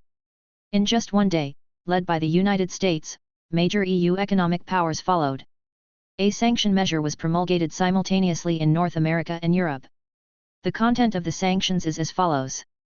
First, impose high tariffs on Yangtze's exports to North America and Europe, stop or reduce imports of Yangtze's goods, and instead seek orders in Southeast Asia. Second, restrict the export of Western high-tech products to Yangtze, including high-end chips, high-end operating systems, AI artificial intelligence software, etc. Then, in the financial market, wantonly harvest Yangtze enterprises and raise the Federal Reserve interest rate to allow the hot money of Yangtze's wealthy people to flow into the United States. These three axes will directly lead to huge difficulties in Yangtze's economy. In addition, the West's restriction on the export of advanced products from various industries to Yangtze will further lead to a serious decline in Yangtze's productivity. This sanction is the most serious sanction against Yangtze by the United States in conjunction with its allies. If Yangtze does not handle it well, or allows the United States to sanction it, it may lead to economic regression and even internal crises. When these bans were issued, media all over the world reported it extensively. Yangtze's media was even more chaotic, and the people were also panicked. Many companies immediately announced layoffs and salary cuts. Even many international companies have announced their withdrawal from the Yangtze market. In the Great Hall of the People in Yanjing, a high-level meeting personally convened by the chief was underway. Chief, it seems that our destruction of the Sakura country's fleet has completely angered the NATO military alliance. My opinion is to tighten our belts, actively realize the internal economic cycle, and actively invest research and development funds in the fields where we are stuck, and this economic war with the United States will be fought sooner or later. But then a senior economic official stood up to refute. Minister Lee, I think our biggest problem now is time. If we let our technology companies engage in research and development to make up for the limitations in some high-precision fields, it is better for us to actively negotiate peace with the United States and the European Union. We can make appropriate concessions in exchange for good development space. Humph, the United States methods are so tough now, do you think they will still talk to us about anything? This was originally something they had been planning for a long time. But if our exports decrease, it will inevitably lead to a decline in the domestic economy and a sharp increase in the unemployment rate. How should we solve the livelihood problems that will arise at that time? Just as Li Zhenfeng and this senior official were refuting each other, the chief on the main seat waved his hand to stop the two. Don't argue, what you two said makes sense, but it is impossible for me, Yangzia, to give in. Now we must actively stabilize relations with countries that have not broken off trade relations with our country, and then strengthen research and development in some technology industries that are highly dependent on imports. Li Zhenfeng and the senior official both nodded, expressing their approval. The chief thought for a while and continued. I think you should all know about Huanyu Technology Company, right? I think whether my Yangzia can break the situation in the end, this company is very critical. Many officials nodded. They had all seen the video of the annihilation of the Sakura country's fleet. This company is quite capable in the research and development of military-industrial technology. The current predicament of Yangzia may be solved by this company. The chief returned to the two-story building in the Red Wall and instructed the secretary. Let Cao Guangde bring that Chen Yu to Yanjing, I want to meet him. Okay, chief, I will contact General Cao now. At the headquarters of Huanyu Technology, Chen Yu was sitting in his office, looking at the overwhelming news of sanctions on the computer. I didn't expect the United States to act so quickly. If the West is allowed to impose sanctions, it will indeed drag down our country's economy, Chen Yu said to himself. However, after thinking for a while, Chen Yu's mouth curled up. Chapter 43. The United States and the European Union are imposing comprehensive sanctions on Yangzia. Isn't this the best opportunity for Chen Yu to rise? The West will no longer sell high-tech products to Yangzia. Then all the things that originally needed to be imported will be happily accepted by Huanyu Technology. Chen Yu had already planned to revolutionize the high-tech technologies of important industries on Earth. In the past, operating systems, chips, high-end manufacturing, etc., were all monopolized by Europe and the United States. Now is the time for Huanyu Technology to soar into the sky. Chen Yu wants to create products that lead this era. When that time comes, the West will be begging Yangzia to export products to them. Chen Yu's phone suddenly rang. He picked it up and saw that it was Xia Yuesho calling. Hey, beautiful woman, what do you want from me? Chen Yu, didn't you say last time that you wanted to buy land? I asked my dad, and he found a piece of land for you in the suburbs of Donghai City, next to Zhongcheng. It's 30 square kilometers, about 45,000 acres. Chen Yu's eyes lit up when he heard this. This is even bigger than the land in Kifa village. Not bad. Tell me, is this land easy to get? My dad has a very good relationship with the Donghai city government. He can help you connect, and the cost of acquiring that land will definitely be cheaper than acquiring the land in Kifa village. Okay, then take me to see that piece of land and have your father contact the Donghai officials for me. Okay, then come pick me up and we'll go see the land together. Okay. Chen Yu drove his Porsche Cayenne straight to the headquarters of Qunyi Group in Zhongcheng. After picking up Xia Yueshu, they went directly onto the highway and headed straight for the nearby Donghai city. At this moment, Wu Jiangguo, the mayor of Zhongcheng City, led the highest-level leadership team in Zhongcheng. They were rushing to Huanyu Technology.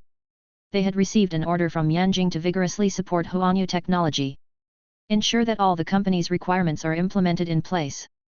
Suro was working in the general manager's office when Secretary Xiao Fang rushed in and shouted. General Su, the mayor is here. Suro looked up, a hint of shock flashing in her eyes. Why is the mayor here? Not only the mayor, but basically all the high-ranking officials in Zhongcheng are here. They want to see Chairman Chen. But Chairman Chen just went to Donghai with Miss Xia to inspect the land. Let them into the conference room, and I'll go and receive them. Okay, General Su. Suro tidied up her appearance in the mirror in the office. Suro walked into the conference room, and a large group of high-ranking officials stood up one after another.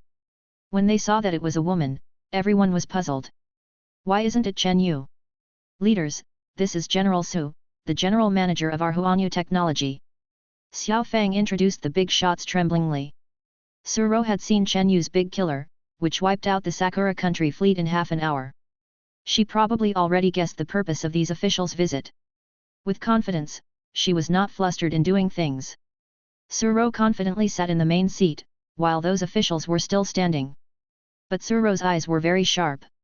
Among these officials, she saw a big-bellied high-ranking official who was shrinking back, wanting to hide behind. That was Liao Chenzi, the director of the Zhongcheng Land Bureau. Of course, he also saw Suro who walked in.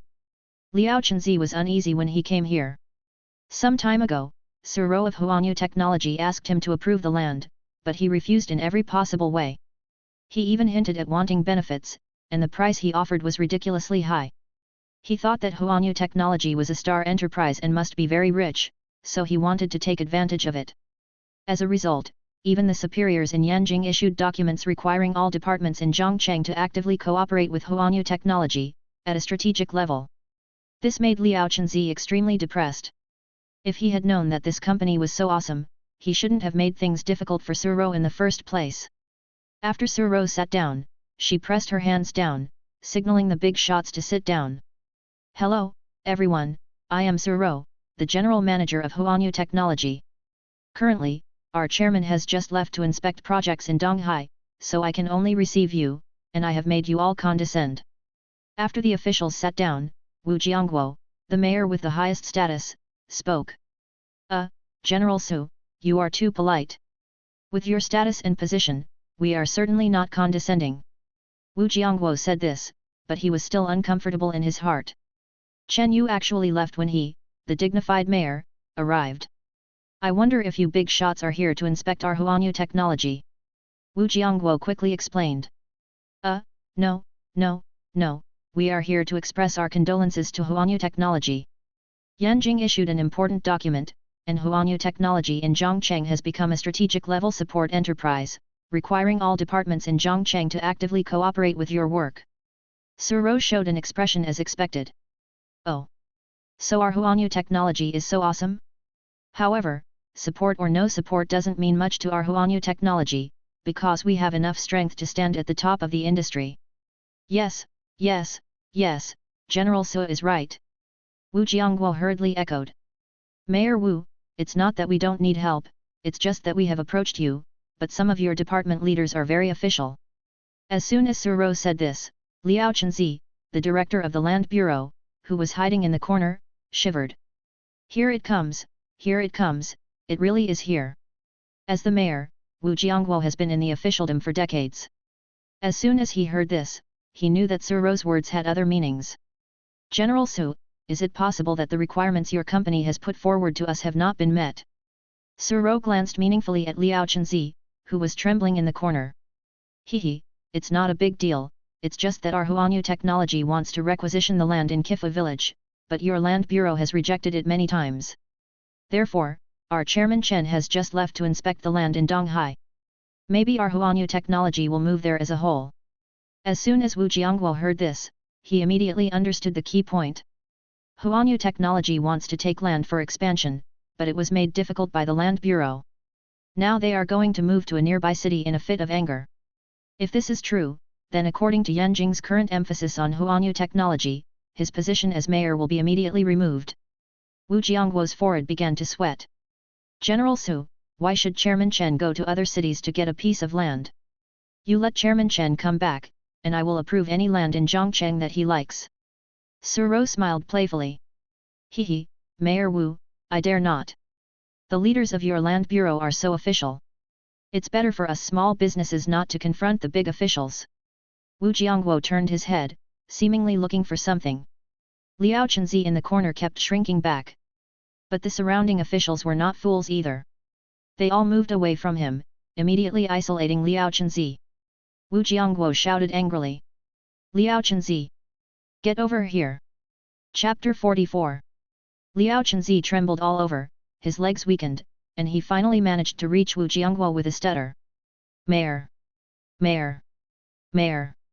You still know I'm the mayor? You have such a big official presence, you should be the mayor. Mayor! Mayor, no. I wouldn't dare. Is there anything you wouldn't dare to do? After Huanyu Technology's new energy vehicles are launched, it will be a star enterprise and major taxpayer in Zhongcheng, and you dare to make things difficult for them. Cold sweat streamed down Liao Chenzi's face. Being stared at and scolded by so many officials, he now wished he were dead. Mayor, it's because my awareness is not enough. I will approve that land for Huanyu Technology right away. No need. Huanyu Technology's affairs will be handled by me from now on. You don't need to stay in the government anymore. The organization will investigate you next. Get out. Liao Chenzi's body went limp and he collapsed directly to the ground. As the director of the Land Bureau, his hands have been dirty for so many years. Once an investigation starts, he's basically finished. He can only spend the rest of his life in prison, and it might even be worse because he offended Huanyu technology. Moreover, the amount involved is too huge, and he may even be sentenced to death. President Su, please say a word for me. I didn't mean to make things difficult for you before, President Su, I beg you. Liao Chenzi collapsed on the ground, trying to crawl towards Suro. Remembering this guy's previous face, not only asking for money but also coveting her body, Suro felt disgusted.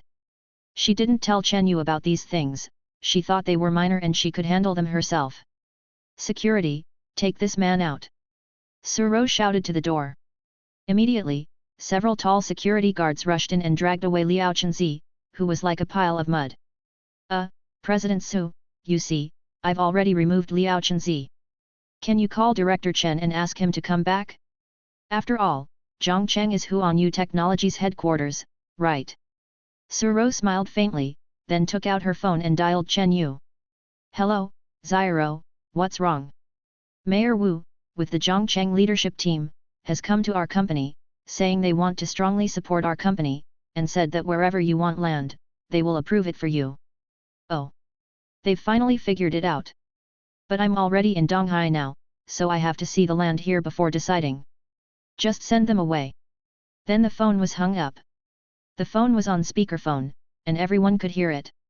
Wu Jiangguo's face was very ugly, and just then, Xiao Fang rushed into the conference room again and shouted to Suro. President Su, General CAO. General CAO. General CAO is here. Suro looked towards the door and saw a group of big shots in military uniforms.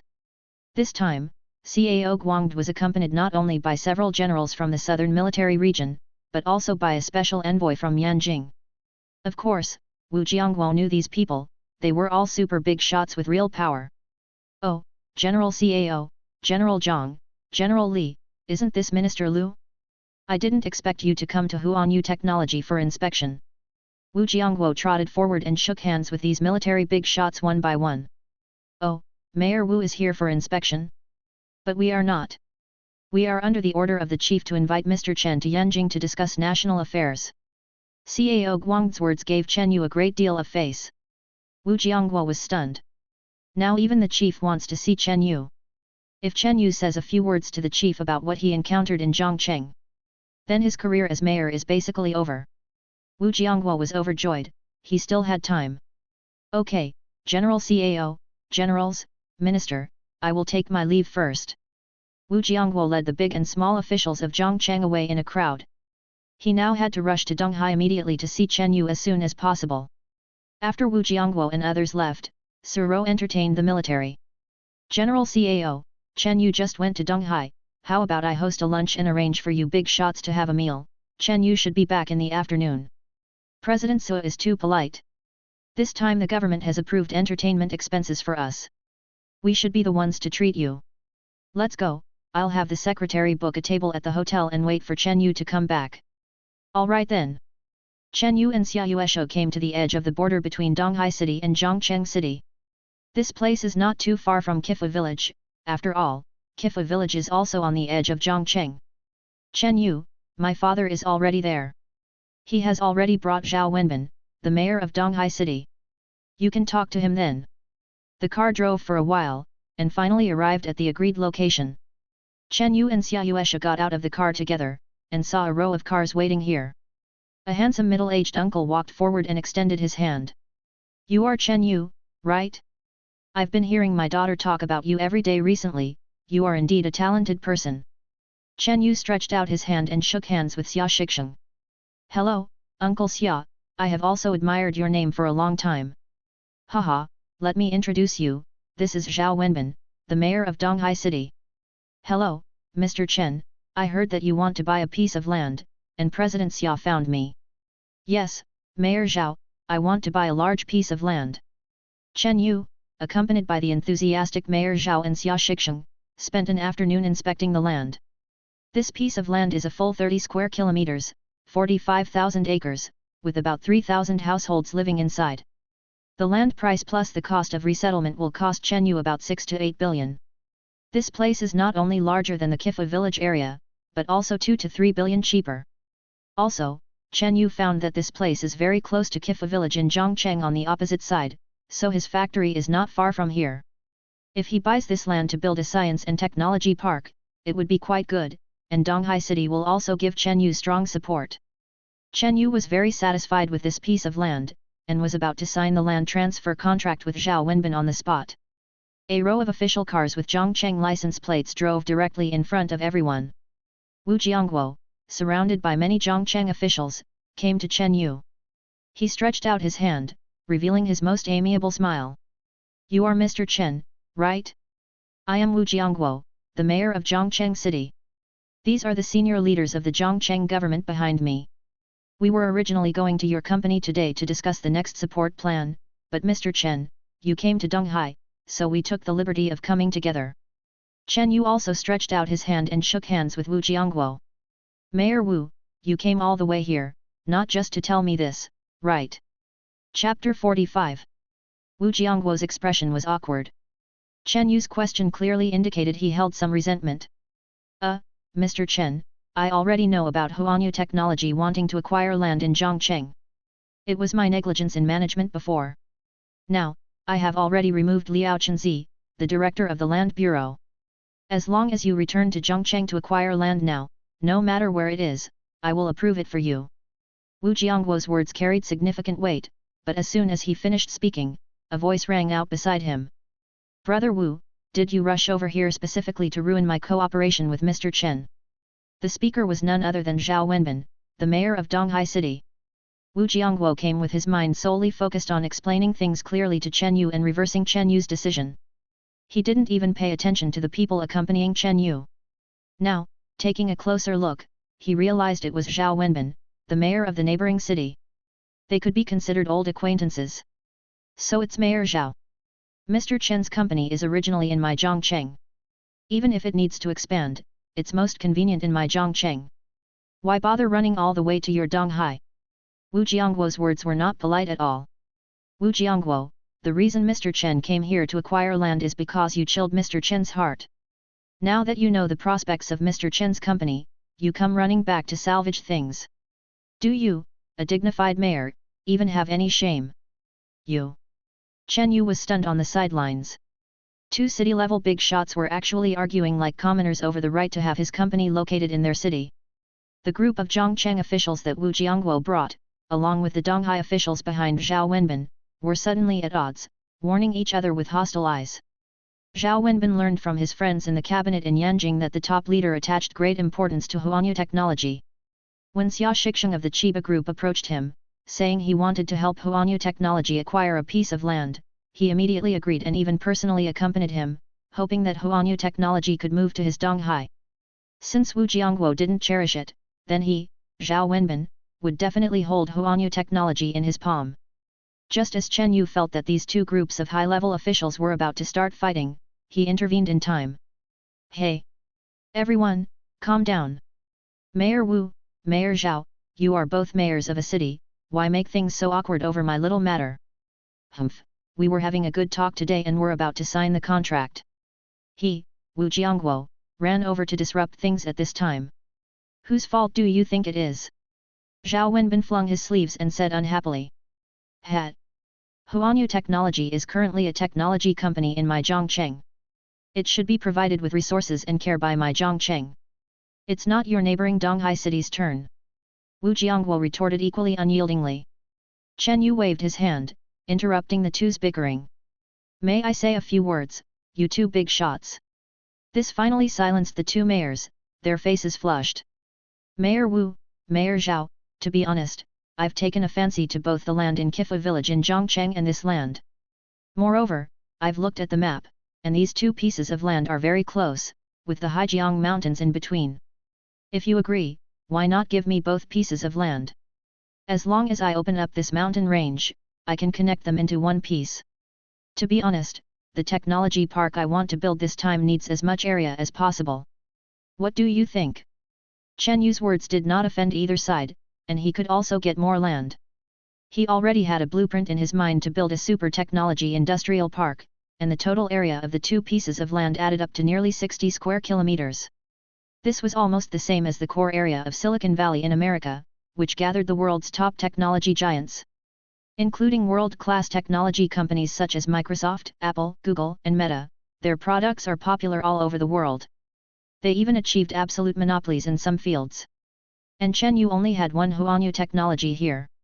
His goal was to trample all these monopolistic technology companies under his feet. The method proposed by Chen Yu to take both pieces of land would certainly not be rejected. Wu Jianguo was overjoyed. As long as Chen Yu was still willing to take his land, his position as mayor would still be stable. Mr. Chen, of course, we can. Our Zhongcheng Land Bureau will strongly support your company's expansion. You only need to properly resettle the villagers of Kifa village. As for the land transfer fee, we will waive it all. Chen Yu was surprised. Wu Jianguo's conditions were something he had no reason to refuse. This would save him at least several billion. Zhao Wenbin then also said, Mr. Chen, my Donghai city can also give you this kind of policy. Chen Yu was so excited. Getting tens of billions less in land acquisition costs on both sides, he only had to be responsible for the resettlement of residents. Could you even imagine such a good thing? In fact, if Chen Yu knew that the leaders in Yanjing attached great importance to his Huanyu technology, he would feel that these support conditions were commonplace. Good, good, good, Mayor Zhao, Mayor Wu, let's sign the contract immediately. Chen Yu thought he had picked up a great bargain, and the two mayors could also deeply bind themselves to Huanyu technology. They would also be praised by the high-level officials in the Yanjing cabinet, which could be described as killing three birds with one stone. Chen Yu immediately signed the contract with the two mayors. Both mayors specially arranged a working group to assist Chen Yu in demolishing and resettling the residents in the land, ensuring that Chen Yu's subsequent expansion could proceed smoothly. Both mayors wanted to keep Chen Yu for a gathering in the evening. But Suro called and said that General Cao and the special envoy from Yanjing were waiting for him. Chen Yu had to return to Zhongcheng. In the official state guest house in Zhongcheng, which specializes in entertaining international VIPs, Cao Guangde hosted a banquet here to entertain Chen Yu and Suro. Chen Yu came to the largest private room in the state guest house and saw several big shots in military uniforms. Looking at their shoulder badges, these were all generals. General Cao, generals, I'm sorry, I went to Donghai to discuss a project and was late. I'll punish myself with 3 cups. Haha, Mr. Chen, you're joking. I don't know how your project went. Cao Guangde said politely. Very smoothly.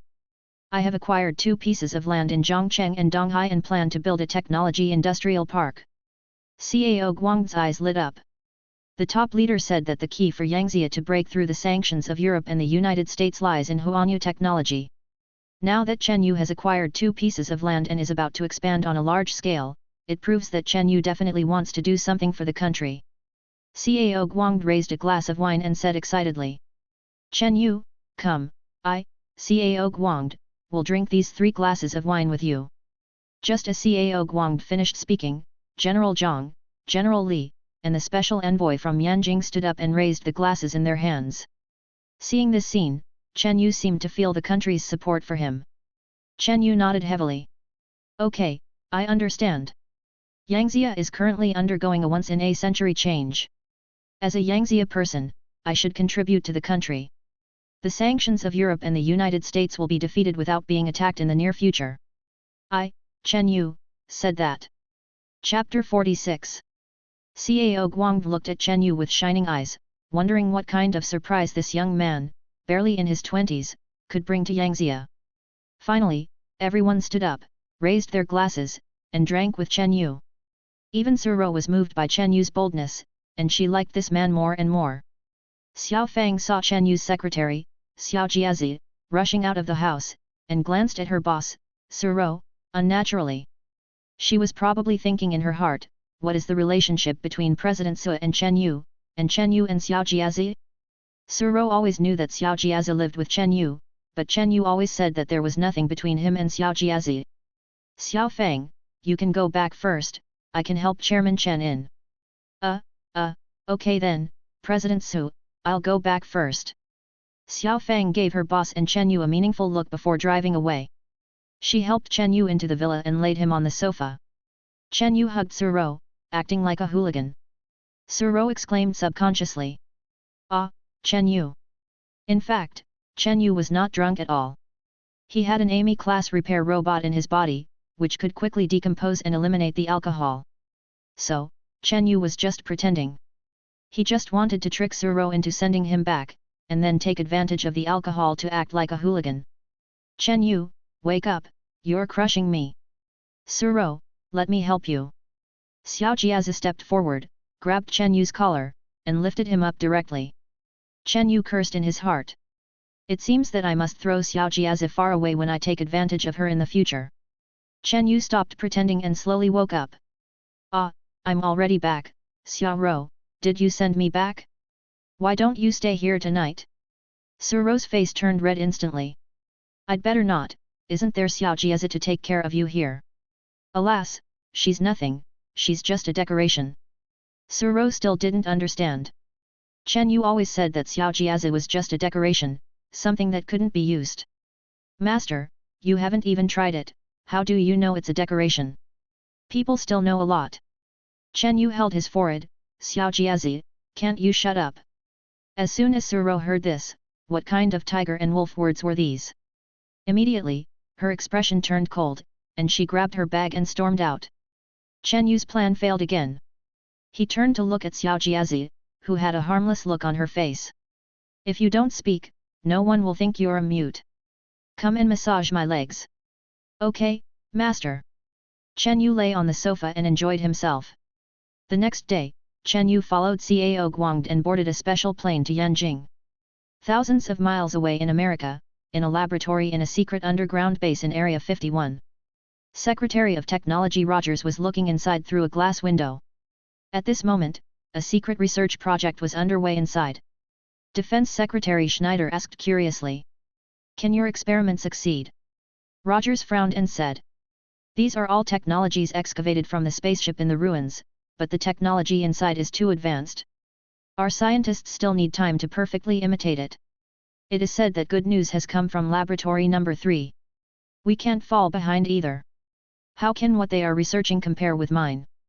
Then I wish you success as soon as possible. Now, if we want to survive before the solar catastrophe comes, we must seize a large amount of resources from all over the world. By the way, what do you think of Yangzia's anti-gravity aircraft? That kind of combat aircraft is indeed powerful, but it is not enough to pose a threat to us. I mean, a small technology company of theirs can come up with such a powerful weapon. Don't you think it's strange? Rogers actually had a guess in his mind, but he couldn't confirm it. Are you saying that Huanyu Technology also obtained the technology from the ruins? I think, this possibility cannot be ruled out.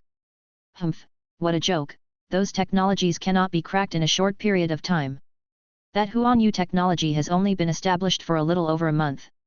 Okay, you should hurry up with your cracking work. I will report to the President. Defense Secretary Schneider patted Rogers on the shoulder and left the laboratory. Rogers continued to watch a group of scientists working in the laboratory, thinking thoughtfully. Yangzia Imperial Capital. Chen Yu followed Cao Guangde in a special car to the Red Wall. After multiple security checks, the car stopped next to a 2-story building. Chen Yu got out of the car and carefully looked at the surrounding environment. The mountains and rivers are beautiful, and nature and tranquility are everywhere. Following Cao Guangde into the building, the secretary came forward to greet him. General Cao, you're here. This is Mr. Chen Yu, right? Yes, this is Chen Yu. Chen Yu quickly stepped forward and shook hands with the secretary. This was the chief's secretary, and his rank was higher than Wu Jiangguo. Hello, I'm Chen Yu. The chief is already waiting for you inside, let's go in. Cao Guangde led Chen Yu into the house. Arriving in the reception hall, an amiable old man was sitting in the main seat. Chen Yu was a little nervous when he saw him for the first time. The old man looked at the restrained Chen Yu and said with a smile. You are Chen Yu, right? As expected, you are young and promising. Come, sit down. The chief beckoned Chen Yu and Cao Guangde to sit down. The secretary came in and made a pot of tea for the 3 of them before going out. Chief, I have brought the person to you. Good, good, good. The chief's kindness made Chen Yu feel flattered. Xiao Chen, I watched the video of your company's R-U0026D of the Buell-Theod combat aircraft destroying those Xiao fleets. It is really a very powerful weapon. The chief's address to Chen Yu was Xiao Chen, which invisibly brought the two closer and made Chen Yu feel cordial. I was indeed a little impulsive at the time, so I ordered the Buell-Theod to attack. Now that I have caused such a big disaster, I also feel very guilty. Chen Yu felt that the current sanctions were caused by his momentary impulse. Ha, Chen Yu, it's not your fault. These sanctions will come sooner or later, it's just a matter of time. You did a good job this time. Anyone who offends my Yangzia will have to bear such consequences. Chen Yu breathed a sigh of relief, thankfully he wasn't being questioned. According to our intelligence, the United States has recently adjusted its strategy. They have officially started the mode of plundering global resources. If we continue to be tolerant, it may be counterproductive. Chen Yu also nodded. You are right. Chen Yu, do you know why I called you here this time? Chapter 47. Chen Yu could roughly guess why the chief was looking for him. Please tell me directly, chief. As a citizen of Yangzia, as long as I can do it, I will certainly dedicate myself to Yangzia. The chief was very pleased that Chen Yu had this attitude. Good. Well done. Chen Yu, Yangzia needs young people like you now. Afterwards, Chen Yu told the chief and CAO Guangde about his plan to build a super-industrial park.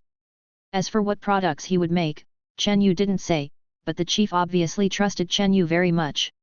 Chen Yu, your plan just now is good. Your company can design weapons of the level of the Buell-Theod combat aircraft, so your research and development capabilities must be very strong, but I will also give you a gift. Chen Yu was surprised. What would the chief give him? The chief picked up the internal telephone, dialed a number, and said a few words. A few minutes later, several soldiers in military uniforms walked into the conference hall, led by Su Chongqing, Minister of National Defense. He was also carrying a black, password-protected briefcase. Chief. Chongqing, did you bring the things?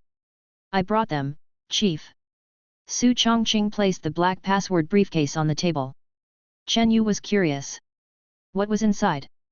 Was this the gift the chief was giving him? CAO Guangde was also very curious. What would the chief give Chen Yu?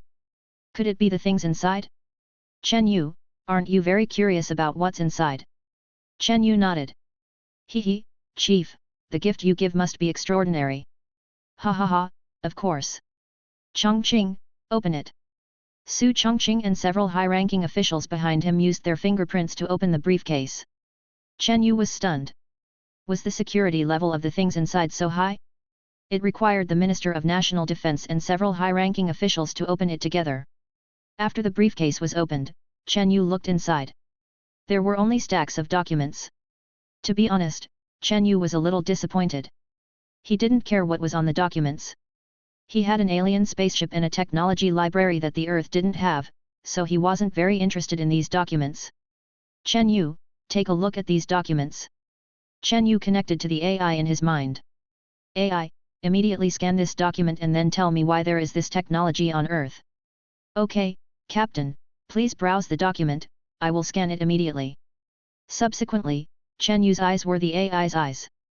After Chen Yu quickly finished reading the first document, the AI's voice sounded. Scanning completed, analyzing, analysis completed. Captain, this is just the most basic kind of polymer material extraction technology, but many important contents in the document are inaccurate, and some theoretical foundations are lacking. I can easily complete it and use it for the manufacture of low-end spacecraft shells. Low-end. Please don't compare it with your level 7 civilization. I mean, with Earth's current technology, what level does this thing belong to? Captain, if this technology is completed, it is one level behind the technology in the lowest level technology library in ship number 1, and can barely be regarded as the technological level of a level 2 universe civilization. Chen Yu was shocked. How could Earth, a level 0.6 planet, have the technology of a level 2 civilization? Chen Yu picked up another document and quickly read it. What kind of technology is this? This is a design drawing of a laser energy cannon, with about the same power as the electromagnetic cannon on the Buell-Theod, but there are also many technical parameters that are incorrect. Presumably, Earthlings have obtained some kind of alien technology, but the scientists' abilities are limited, so they can only crack so much, which can barely be regarded as level 2 civilization technology. Chen Yu probably knew that the technology in this box probably came from a level 2 civilization planet. As for why many of the parameters were wrong, it should be because humans could not fully decipher them. The technology library in Chen Yu's spaceship, even if his authority could only access the most basic technology, was more advanced than level 2 civilization. The chief, Cao Guangde, including Su Chongqing and others, watched Chen Yu quickly browse these documents. It was as if Chen Yu could read 10 lines at a glance. Finally, Chen Yu put down the document and asked the chief curiously. "Chief, these technologies, presumably, are not something we Earth can currently possess, right?" The chief's eyes lit up. As expected, he had not misjudged the person. Chen Yu could see the extraordinary nature of these technologies at a glance. "Haha, Chen Yu, can you understand it?" Chen Yu scratched his head. His brain domain was now expanded by the AI. He was becoming smarter all the time, and he had also learned a lot of knowledge, so he could understand some of it. But he still couldn't understand all of it. Basically the AI explained it to him. "Chief, to be honest, I can understand some of it, but I am very sure that Earth does not have these technologies." The Chief and Minister of National Defense Su Chongqing exchanged glances and nodded. Sure enough, Chen Yu was a genius. To tell you the truth, Chen Yu, these high technologies are indeed not from our Earth. We found them in a relic. About 40 years ago, we discovered a crashed alien spaceship in that relic. After studying the wreckage of the spaceship, we judged that the spaceship had crashed on Earth for nearly 10,000 years. We collected all the wreckage of the spaceship. Many parts inside were still intact. Finally, after decades of cracking by our scientists, we obtained the technologies in your hands. However, our scientists have limited capabilities, and to this day, we have not been able to mass-produce the things involved in these documents. After listening to the chief's narration, Chen Yu narrowed his eyes slightly. Could it be that he was not the only one on Earth with an alien spaceship? Also, the chief said that the spaceship wreckage they obtained also crashed 10,000 years ago. Isn't this similar to the time when his ship number 1 crashed on Earth? AI, do you know if there are any other alien spaceships that have crashed on Earth besides your alien spaceship? Captain, at least in the 9,803.457 years after I crashed on Earth, no alien spaceships have crashed on Earth. Then the spaceship wreckage found by Yangzia may have come to Earth before you crashed. That's also possible, but a mere level 2 civilization spaceship is simply too weak compared to me. I really want to know, why did these level 2 civilization alien spaceships fall on Earth, and why did you also fall on Earth? Why? After Chen Yu's reminder, the AI also began to analyze frantically. Captain, under your prompting, I have analyzed a possibility. Speak quickly. Chapter 48. At Chen Yu's prompting, the intelligent AI swiftly analyzed and indeed deduced a possibility. Captain, the time when that level 2 civilization spaceship crashed on Earth is basically the same period as when I crashed. Nearly 10,000 years ago, when Ship 1's warp engine malfunctioned, I detected abnormal spatial fluctuations, which are very uncommon in the universe. I speculate that it was that spatial fluctuation that caused Ship 1's warp engine to malfunction, leading the ship to fall from warp space near Earth. Is it possible that this level 2 civilization spaceship is the same as you? That is possible. Intelligent AI, do you know the reason for these spatial fluctuations? The reason could be naturally formed space wormholes in the universe, but this situation is very rare. Is there a possibility that it was artificial? Artificial? It's not impossible. As long as you reach level 5 civilization, you can create a kind of space mine. Even a level 7 civilization spaceship could be caught off guard. Space mine? What's that? Even your level 7 civilization spaceship could be caught. Of course. Don't underestimate level 5 civilizations. They already possess multidimensional space manipulation abilities. This space mine utilizes this principle, and I am just the weakest exploration ship in a level 7 civilization. If I were a star destroyer, I would have a more advanced warp collapse engine that could create wormholes for traversal, which is more advanced and faster than a warp engine. The level 5 civilization space mine would have no effect on me. Also, the Milky Way galaxy has a diameter of 100,000 light-years, and there are indeed enough conditions to form advanced civilizations like level 5. So, your crash on Earth back then could have been caused by a level 5 civilization, right? It's possible. A strong sense of crisis arose in Chen Yu's heart. If there really was such a perverted level 5 civilization in the Milky Way galaxy. Intelligent AI, we must grow stronger. You are a level 7 civilization. You can't be destroyed by a level 5 civilization in the Milky Way. Captain, as long as you give me enough raw materials and time, I can give you the ability to resist a level 5 civilization. Okay, let's not talk about this for now. I still need to talk to the chief. Chen Yu disconnected from the intelligent AI and put down the documents in his hand. Chief, I can try to research and complete the technology in these documents. The chief's eyes lit up. How confident are you in successfully researching them? I can't say how confident I am, but I will do my best. Chen Yu didn't want to say that he disdained to study the technology of these level 2 civilizations. With better technology, at least level 3, why bother studying the garbage of these level 2 civilizations? However, seeing the chief's expectant gaze, Chen Yu planned to have the intelligent AI complete 1 or 2 of these level 2 civilization technologies and then give them to the country. Good, Chen Yu, Yangzia will strongly support you. You don't have to worry about external sanctions. With so many years of accumulation, our great Yangzia can certainly fight against the West. Chief, I believe that the sanctions from the Americans will collapse soon. Chen Yu was so confident that the chief could see that this young man had his own ideas. After ending the meeting with the chief, Cao Guang led Chen Yu away. Those confidential documents would be delivered to Chen Yu in Zhongcheng by a special person. In fact, Chen Yu had already scanned those documents into his mind, so whether or not he had the physical copies didn't matter. After leaving the leadership's residence, Cao Guang said to Chen Yu, I'm leaving tonight to carry out a secret mission. I'll have someone take you around Yanjing for the next 2 days. It's okay, General Cao. Your mission is more important. After separating from Cao Guang, Chen Yu was arranged to stay at the Yanjing VIP Building Hotel, the highest level hotel in the country for entertaining VIPs. In the luxurious suite, Chen Yu stood in front of the floor-to-ceiling window, deep in thought. The more he knew, the more he felt the crisis facing Earth. First, there was the abnormal solar flare eruption, which was still intensifying, and now there was the sword of an advanced civilization hanging over his head. Who knew when they would discover Earth? If they sent a spaceship over, they could turn this place into a colony or destroy it directly. Fortunately, it had only been a little over 100 years since Earth invented radio waves, and those waves had only traveled a little over 100 light years in the universe. In the universe, this was like not even leaving the newbie village. According to astronomical research, there were almost no conditions for forming life-bearing planets within 100 light years of Earth. So Earth was still safe for the time being, no matter how awesome those advanced civilizations were. The radio waves and even the light emitted by this little bug called Earth hadn't reached the range of their detectors yet. Those aliens weren't gods, and they couldn't know about Earth's existence out of thin air. It seems that the most important thing right now is to solve the solar crisis. If we can't get through this tribulation, how can we expect to fight with aliens? Chen Yu said to himself. Since he had come to Yanjing, Chen Yu would play here for 2 days. He had never been to the capital before.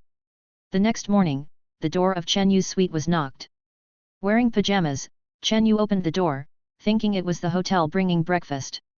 Unexpectedly, a great beauty was standing in front of him.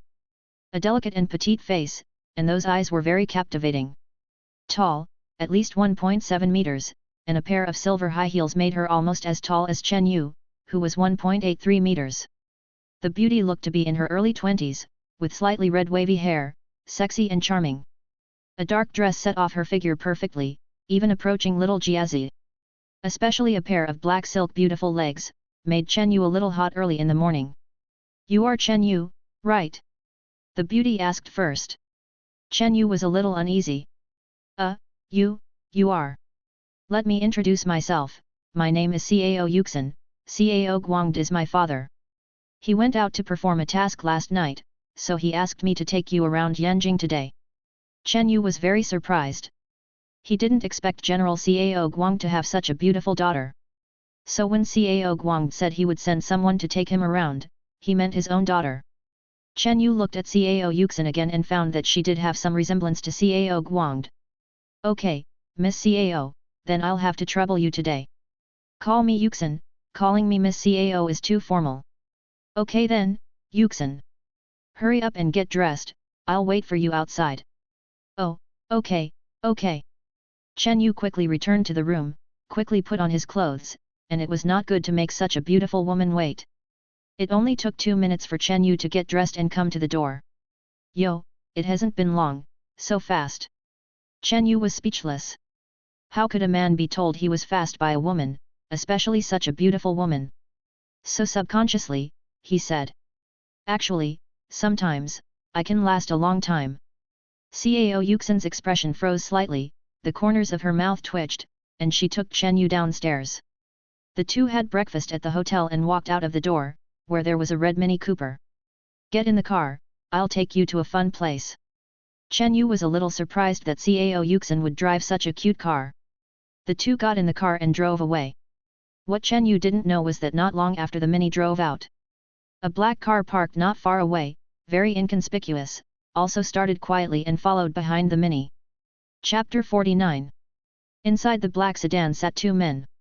The man with the hooked nose in the passenger seat pressed his ear and said, "The target has left the hotel, but a man got into the car with the target. We are following behind." Inside the Mini, Chen Yu asked curiously, "Yuxing, where are you planning to take me to have fun? Our imperial capital is an ancient capital of many dynasties, with a rich cultural heritage. Of course, I'll take you to the Forbidden City first." "Great, great. I've only seen it on TV before." Cao Yuxing spent the entire morning taking Chen Yu to see famous attractions such as the Forbidden City, the Summer Palace, and the Old Summer Palace. Chen Yu sighed. The imperial capital is indeed a city with a rich cultural heritage, filled with a sense of historical gravitas everywhere. The two arrived at the imperial capital's famous snack street at noon, preparing to eat and drink to their heart's content. It was during the process of the two strolling around the snack street that the two men who had been following Chen Yu and Cao Yuxing, pretending to be tourists, naturally took pictures of the two with a single lens reflex camera. "The photos are in hand. You keep an eye on them, and I'll send the photos to the higher up." "Okay." The man took out the storage card from the single lens reflex camera, inserted it into a portable device, and after a simple operation, he encrypted and transmitted the photos. The two men continued to follow Chen Yu and Cao Yuxing. At this moment, inside the Pentagon in the United States, there is a huge office called the Yangtze Strategic Research Department. There are hundreds of people inside, working busily. The content of their work is to specifically study how to suppress and restrict Yangtze. Just now, they received a photo. Several high-level officials from the American Yangtze Strategic Research Department immediately investigated the man in the photo after seeing it. Chen Yu's identity was not difficult to find. He had shone brightly at the Huanyu Technology press conference not long ago. When they learned that this person was Chen Yu, the people in the Strategic Research Department were unexpectedly excited. The people they sent were originally planning to kidnap Cao Guang's daughter. Because Cao Guang is currently carrying out a special mission. The United States wanted to influence Cao Guang's mission by kidnapping his daughter. As a result, they achieved two goals with one arrow. Chen Yu, the person who has been giving the United States a headache recently, was actually with the target, Cao Yuxing. The commander of the Strategic Research Department immediately reported this matter to the highest level. The reply received was to kidnap both of them. At the food street, the two men received a secret order from their superiors. They were actually American spies who had undergone professional training. "The higher-up wants us to kidnap both of them." "Okay, let's find a place with fewer people to make our move. Contact the support team, they are waiting nearby, to ensure they can come over and take the people away as soon as possible." Chen Yu and Cao Yuxing were eating and drinking to their heart's content at the snack street, unaware that they had been targeted by spies. After the two had eaten almost enough, they prepared to go to the restroom together. And the spies who had been following the two were preparing to make their move in the restroom. Behind the snack street's restroom, there was a small path. A van was already parked here, with black cloth covering the back, so you couldn't see the inside of the carriage. "Let's go, after going to the restroom, I'll take you to the next place." "Okay." Chen Yu and Cao Yuxing entered the men's and women's restrooms respectively. The two spies also followed closely behind and entered the restrooms. The spies didn't care if there were other people inside, they were only targeting their own targets. Chen Yu entered the restroom, which was quite large. He casually found a urinal and was about to unzip his pants. There were also several tourists nearby solving their business. The spy who walked in at the door went straight to Chen Yu's back, took out a white cloth from his pocket. It was covered with ether. This thing, when covering the mouth and nose, will cause a person to faint with just one breath. Chen Yu didn't realize that someone was going to kidnap him. He was about to take out his weapon when the spy hugged Chen Yu from behind, and then used one hand to hold the ether-soaked white cloth over Chen Yu's mouth and nose. The spy had also undergone professional training and was very quick. Chen Yu immediately inhaled a breath. He only felt a pungent smell, and then his mind instantly became a little dizzy. Chen Yu instinctively pushed away the other person's hand. The spy didn't continue to hold Chen Yu, he was waiting for Chen Yu to fall down on his own. Chen Yu turned around and saw a man wearing a mask. Judging from his eyes, he should be smiling. Although Chen Yu's mind was dizzy, he also guessed that these people should be targeting him. The other party also used some kind of toxin that could make people faint. But before long, the dizzy symptoms in Chen Yu's mind disappeared. Chen Yu knew that this was the body's Ami repair robot, which had already eliminated or decomposed the toxin. The masked spy kept looking at Chen Yu, his expression changing from calm to doubtful. Why hasn't this guy fainted yet? Just then, Chen Yu heard a woman scream from the women's restroom next door. Although it wasn't Cao Yuxing's voice, Chen Yu was sure that the other party was not only targeting him, but also Cao Yuxing. He himself was not afraid of the other party's toxins, but the Cao Yuxing on the opposite side would definitely not be able to resist. The other women who screamed should have seen someone actually daring to kidnap someone in the women's restroom. Chen Yu frowned, he absolutely couldn't let these people kidnap Cao Yuxing. Her old man is a general, with a very special identity. Chen Yu took a stride and rushed in front of the spy, giving the other party a playful smile. Then, he punched the spy heavily in the stomach. Originally, the spy had also undergone professional training and his skills would not be bad, but he was confused by Chen Yu, thinking that Chen Yu would faint after inhaling ether. As a result, this person not only didn't faint, but was also so lively. After taking a punch, the spy fell to the ground in response. This punch was too heavy, it is estimated that 2 ribs were broken. After being strengthened by the body's Ami robot, Chen Yu himself is also exercising every day, and his body's strength, agility and intensity have been greatly improved. This punch was also his full-strength blow, and the spy was caught off guard, so he was directly knocked down. Chen Yu didn't care about the fallen spy, he rushed out of the men's restroom and went straight to the women's restroom on the opposite side. As soon as Chen Yu came in, he saw that the window on the restroom wall had been smashed, obviously the person had already been kidnapped from here. Chen Yu rushed forward, turned to the window, and looked down, he saw a van closing its doors. A spy looked up and was surprised, and immediately shouted. Chen Yu's capture failed, evacuate immediately. The van was originally waiting for the men's restroom to bring out the fainted Chen Yu. As a result, what they saw when they looked up was Chen Yu, which meant that the spy who went to deal with Chen Yu had failed. They didn't drag their feet, and immediately got into the van. The tires made a squeaking sound and sped away. Although Chen Yu's body has been strengthened now, he hasn't reached the point where he can outrun a car with his legs, maybe he can in the future. Damn it!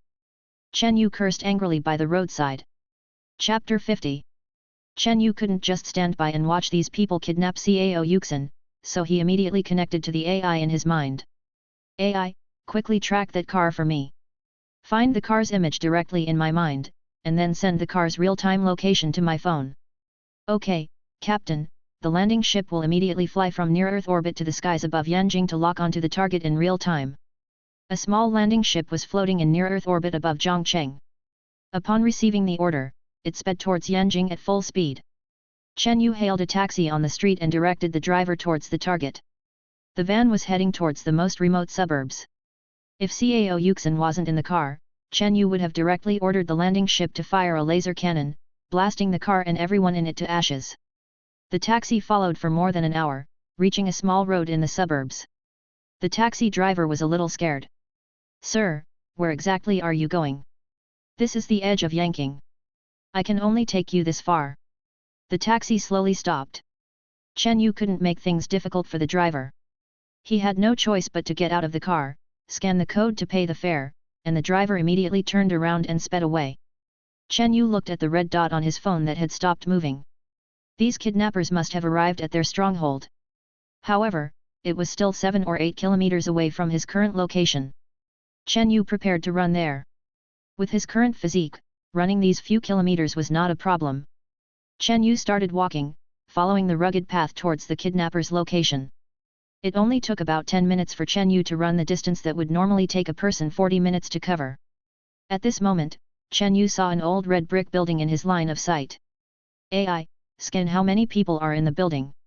Okay, Captain. The alien radar on the landing ship in space above emitted a beam of light. It directly scanned the building from space, precisely locating it. There are 7 men inside, all armed with guns, and a woman who is unconscious. Chen Yu really wanted to call the police, but these kidnappers dared to kidnap someone in the capital and had planned so carefully, they definitely weren't ordinary people. Calling the police might put the hostage in danger. Chen Yu prepared to go in and save her himself. He had the Ami repair robot in his body, so he wasn't afraid of being shot.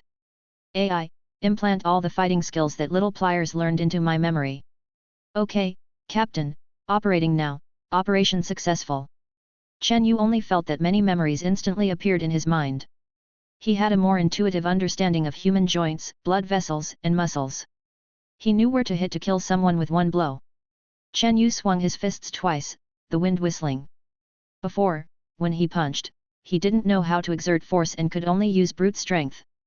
Now, when he punched, he could fully mobilize the muscles in his arms, making the power several times greater than before.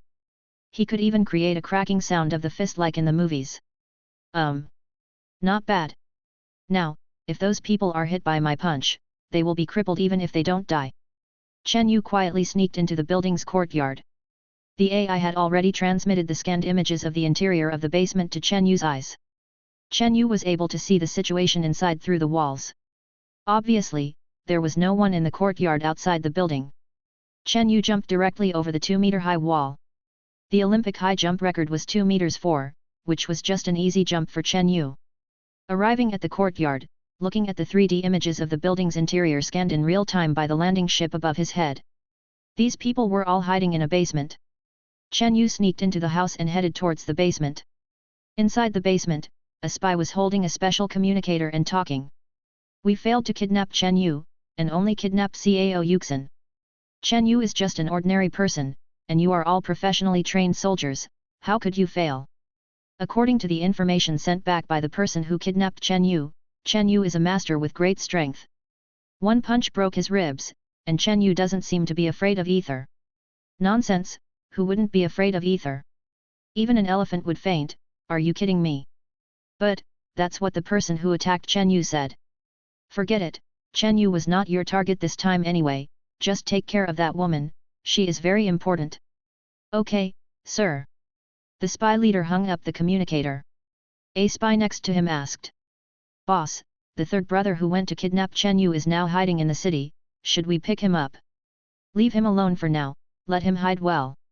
Now that we have kidnapped Cao Guang's daughter, the capital will definitely be under martial law. Okay. Chen Yu had already arrived at the entrance of the basement, and he had heard the conversation inside just now. So these are spies again, it seems their target has always been Cao Yuxin, I'm just a bonus. Chen Yu snorted coldly, these damn spies were simply audacious, daring to kidnap the general's daughter. Chen Yu planned to rush in and quickly resolve everyone. He had the real-time transmission of the internal situation of the basement from the landing ship in his mind, including the position of each person. After simulating the action of rushing in his mind, Chen Yu took a deep breath. He kicked the door open heavily, his figure rushing in like a ghost. These spies didn't have time to react at all. Chen Yu attacked the 2 nearest spies. 2 straight punches were powerful and heavy, directly hitting the sides of their heads, crushing their skulls and killing them on the spot. Chen Yu strode forward and rushed to the other 3 people. Bang bang bang! 3 more punches sent the 3 people flying out, the heart positions on their chests already collapsed. The broken bones directly pierced their hearts, the 3 spat out blood, and their lives were not long. After Chen Yu quickly solved 5 people, the 2 people at the innermost side had reacted. They took out the guns from their waists. They aimed at Chen Yu and fired wildly without hesitation. Chen Yu protected his head, his feet moving swiftly. He had to eliminate the 2 people in the shortest possible time to prevent them from using Cao Yuxin as a hostage. Chen Yu was shot several times, but his figure still didn't stop. Arriving next to a spy, he chopped at the other's neck with a hand knife. Crack! This spy's shoulder blade was broken by Chen Yu's chop, his head tilted, he made a sound, and fell straight to the ground. The remaining spy leader at the innermost side saw that Chen Yu had more than a dozen bullet holes in his body, but only a small amount of blood flowed out. He stared at Chen Yu in disbelief. Was this a normal human? Damn, more than a dozen shots couldn't kill him, and he could still kill a person with a backhand, his figure still agile and ghostly. Chen Yu took another step and rushed to the spy leader's side, grabbed the other's wrist holding the gun and twisted it hard. Crack! The spy leader's wrist was broken, and the bone pierced through the flesh. Ah! The spy screamed. Chen Yu flew up with a kick, hitting the other's head. The screaming stopped abruptly, and a large part of the spy leader's head was dented. It seemed that he would never live again. All of this only took less than 30 seconds, Chen Yu killed all 7 spies. If Chen Yu didn't kill them, with the madness of these spies, they would desperately counterattack at the time of their death, and even kill the hostage. Chen Yu came to the corner. Cao Yuxin was tied to a chair. He untied the rope, picked up Cao Yuxin and left the basement. Arriving in the courtyard of the building, Chen Yu took out his phone and called Cao Guangde. The call was answered by Cao Guangde's secretary. Mr. Chen, General Cao is in an important meeting. What do you need? I will convey it to you immediately after General Cao finishes the meeting. General Cao's daughter has been kidnapped, but... Chapter 51. Cao Guangde was in a meeting, so Chen Yu could only tell his secretary about his daughter's kidnapping. Upon learning that General Cao's daughter had been kidnapped, the secretary almost dropped his phone and hurriedly asked. What? General Cao's daughter has been kidnapped? Yes, but I've already rescued her. We're in the suburbs of Yanqing, Yanjing. Send people here immediately. Mr. Chen, I'll inform General Cao for you right away. After hanging up the phone, Chen Yu sat on the steps in front of the building. Just now, he had been shot more than a dozen times, which really hurt him to death. Every bullet had entered Chen Yu's body. The pain was no different from being shot, the only difference was that he knew he wouldn't die, so he wasn't as scared psychologically. Those bullets that had entered were being pushed out by the newly grown flesh, falling to the ground one by one. Captain, all the bullets in your body have been removed, and the Ami repair robot has completed your body repair. Okay.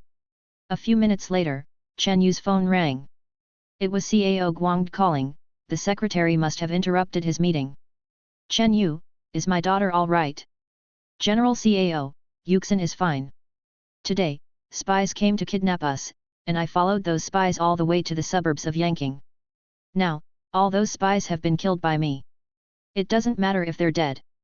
Send me your location on my phone, and I'll send people over immediately.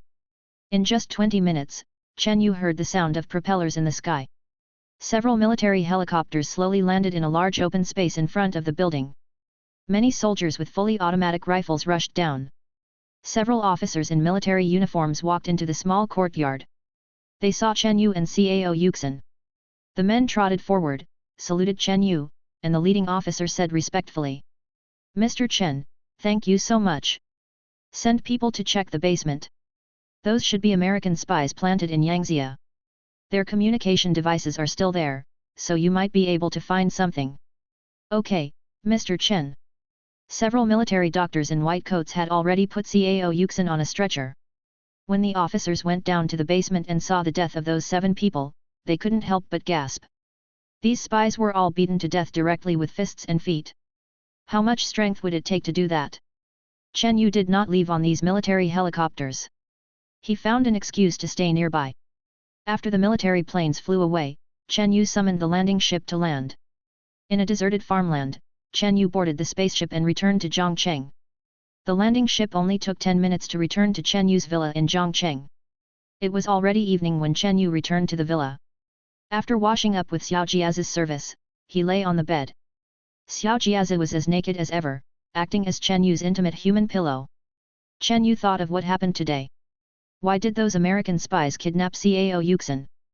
Zhainan, check what mission General Cao went to perform.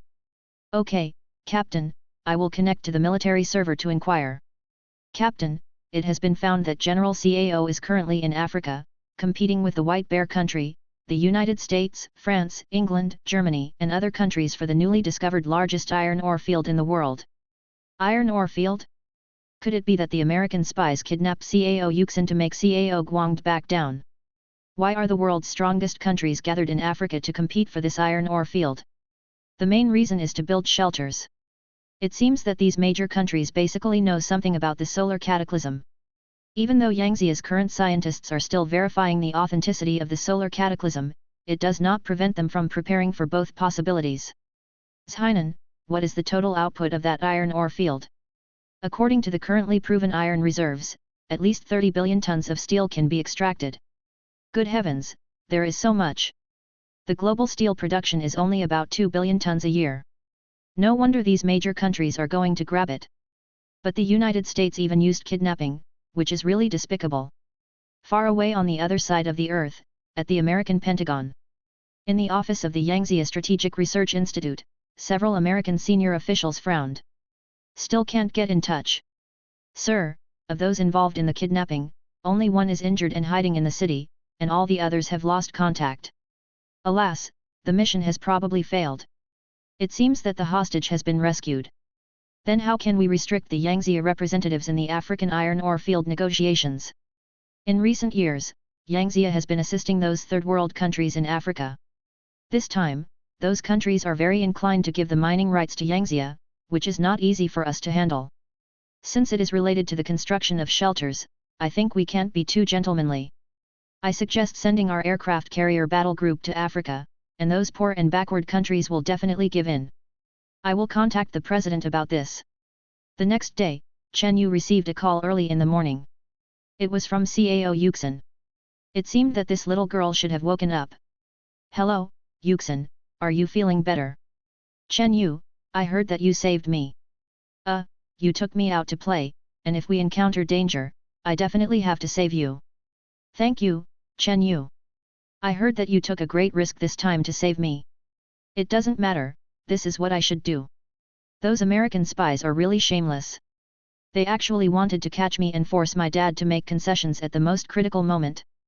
Fortunately, they didn't succeed. When I get out of the hospital, I will definitely thank you properly.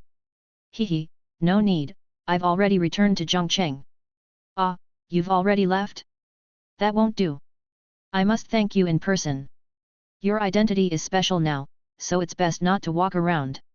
Wait until General Cao gets the iron ore field, and then you can come out. How do you know that my dad went to discuss the iron ore matter? Hehe, I naturally have ways of knowing. Those American spies wanted to threaten my dad when he signed the mining contract with those African countries, so as to delay us from getting the mining rights. Fortunately, you're fine now. Don't run around next. If you have to thank me, there will be plenty of opportunities in the future. Okay then. After hanging up the phone with Cao Yuxin, Chen Yu got up, washed up, and drove to the company. Currently, he has already acquired Kifa village and a piece of land in the neighboring Donghai city. Chen Yu wants to immediately start his industrial park plan. Chapter 52.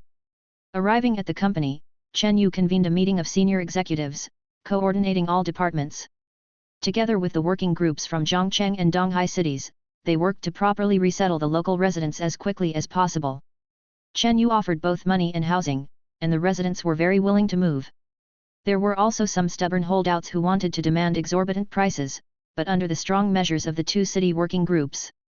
In just 1 week, this 60 square kilometers, 90,000 mu of vast land was cleared. Such a large area of industrial park construction, if relying on manpower, would require at least hundreds of thousands of workers. And the manual construction speed is also very slow. Chen Yu intends to use robots to build. When renovating the Huanyu Technology Factory before, robots were used, and it was completed quickly. Currently, there are approximately 10,000 construction robots and 2,000 transportation robots on the No. 1 mothership. These are all robots that come with the No. 1 exploration ship. If they are all sent to Earth to participate in construction, the efficiency will be very terrifying. Chen Yu only needs to provide building materials, and the science and technology park can be built quickly. During this week, the competition for the African iron ore mine also entered a white-hot stage. The United States sent its 3 aircraft carrier battle groups to the African waters to put pressure on various countries. Yangtze also rarely sent its only 3 aircraft carriers to Africa.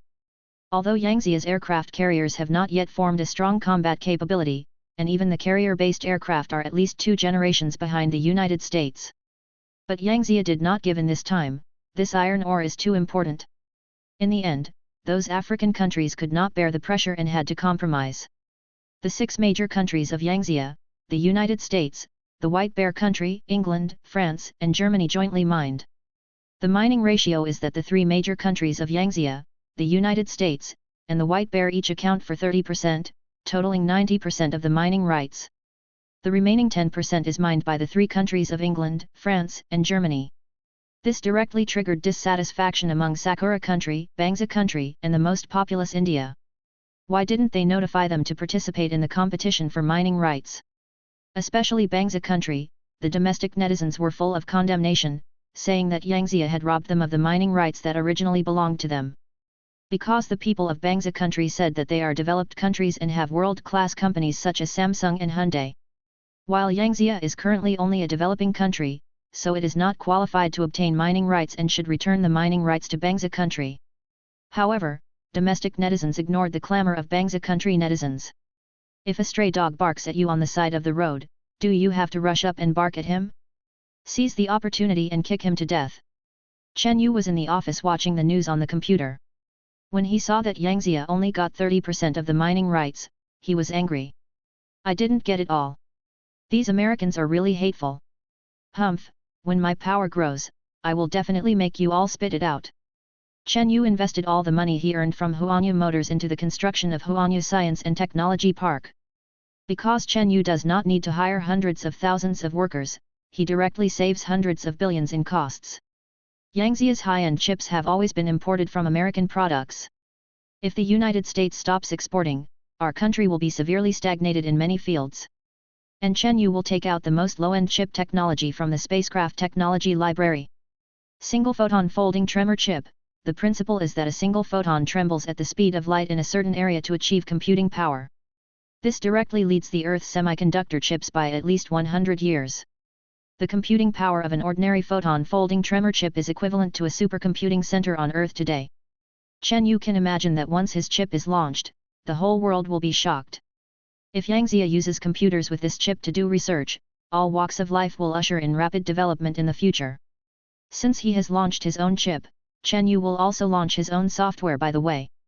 The latest operating system, it can be compatible with software on all platforms in the world, but the underlying operation is faster and has a high degree of artificial intelligence AI. It can even help people work, analyze, and research. Once Yangtze possesses these technologies, surpassing the United States will be a matter of minutes. By then, those Western countries will kneel down and beg Yangtze to sell them products. Just as Chen Yu's Huanyu Science and Technology Park was in full swing, the U.S. Domestic Area 51, the underground secret laboratory was in chaos. Rogers, Minister of Science and Technology, looked inside through the thick transparent glass in horror and excitement. At this moment, it was already a hell on Earth. Everywhere were torn human corpses. The dead were the scientists who were doing research in the laboratory. A humanoid creature over 2 meters tall, naked, and as strong as an ox in a pool of blood, is violently hitting the glass inside, seemingly wanting to come out. Success! Success! Roger's face was full of madness, ignoring the life and death of those scientists. Yangtze Zhongcheng. Cao Guangde came to Huanyu factory again. Chen Yu notified him to come. The 10 bullet-headed combat aircraft that had been promised to the military before have been built. Cao Guangde is here to pick up the goods, and he also brought his daughter with him. Seeing 10 black bullet-headed aircraft parked in the square, Cao Guangde's face was full of excitement. With this thing, Yangtze's confidence is much stronger. Cao Yuxin rushed to Chen Yu and said excitedly. Chen Yu, thank you for saving me in Yanjing last time. How can I repay you? Chen Yu wanted to say, how about we sleep together, but this can only be thought about. Hehe, you are with me, I must protect your safety, what are you talking about thank you? Cao Guangde was also very grateful and said. Chen Yu, thank you for saving my daughter. Those American spies are so despicable that they even did kidnapping. Also, this time the iron ore mining rights, we had already negotiated with those countries, but the United States intervened, alas. General CAO, you don't have to sigh, what is ours will return to our hands sooner or later. Yeah, I believe you, Chen Yu. By the way, those spies who kidnapped Yuxin in Yanjing were all professionally trained masters. How did you destroy them all by yourself? Hehe, General CAO, I have my own way. Maybe you will know in the future. Oh. Ha ha ha, good, you have given me too many surprises. CAO Guang knew that Chen Yu had secrets, but he would not get to the bottom of it. Chen Yu, I plan to stay in Zhongcheng for a few days. You are the host here. How are you going to entertain me? CAO Yuxin asked Chen Yu. In Yanjing, you took me everywhere to play, so I must also take you around. Okay, then I will leave myself to you, you have to work hard. Chen Yu heard this, how could there be other meanings, which made people think about it for a while. Chapter 53. After seeing off General CAO and the convoy carrying the bullet-shaped aircraft, Chen Yu took CAO Yuxin on a tour of the factory. CAO Yuxin was shocked by the high level of automation in Chen Yu's factory. After the factory tour, Chen Yu took CAO Yuxin to his Flying Bird No. 1 anti-gravity flying car. Wow, Chen Yu, this car is so cool. It doesn't even have wheels. How does it move on the road? Chen Yu chuckled a few times and explained. This car can't run on the ground, but it can fly in the sky. CAO Yuxin remembered that Chen Yu had showcased a flying car at a previous press conference. Could this be it? Chen Yu, is this your flying car? Hehe, would you like to experience flying in the sky? Yes, I would. The gull-wing doors of the Flying Bird No. 1 slowly opened, looking extremely cool. Get in. CAO Yuxin excitedly jumped into the car, and Chen Yu took the driver's seat. The car doors slowly closed, and then the car slowly ascended. CAO Yuxin couldn't hear any sound inside the car.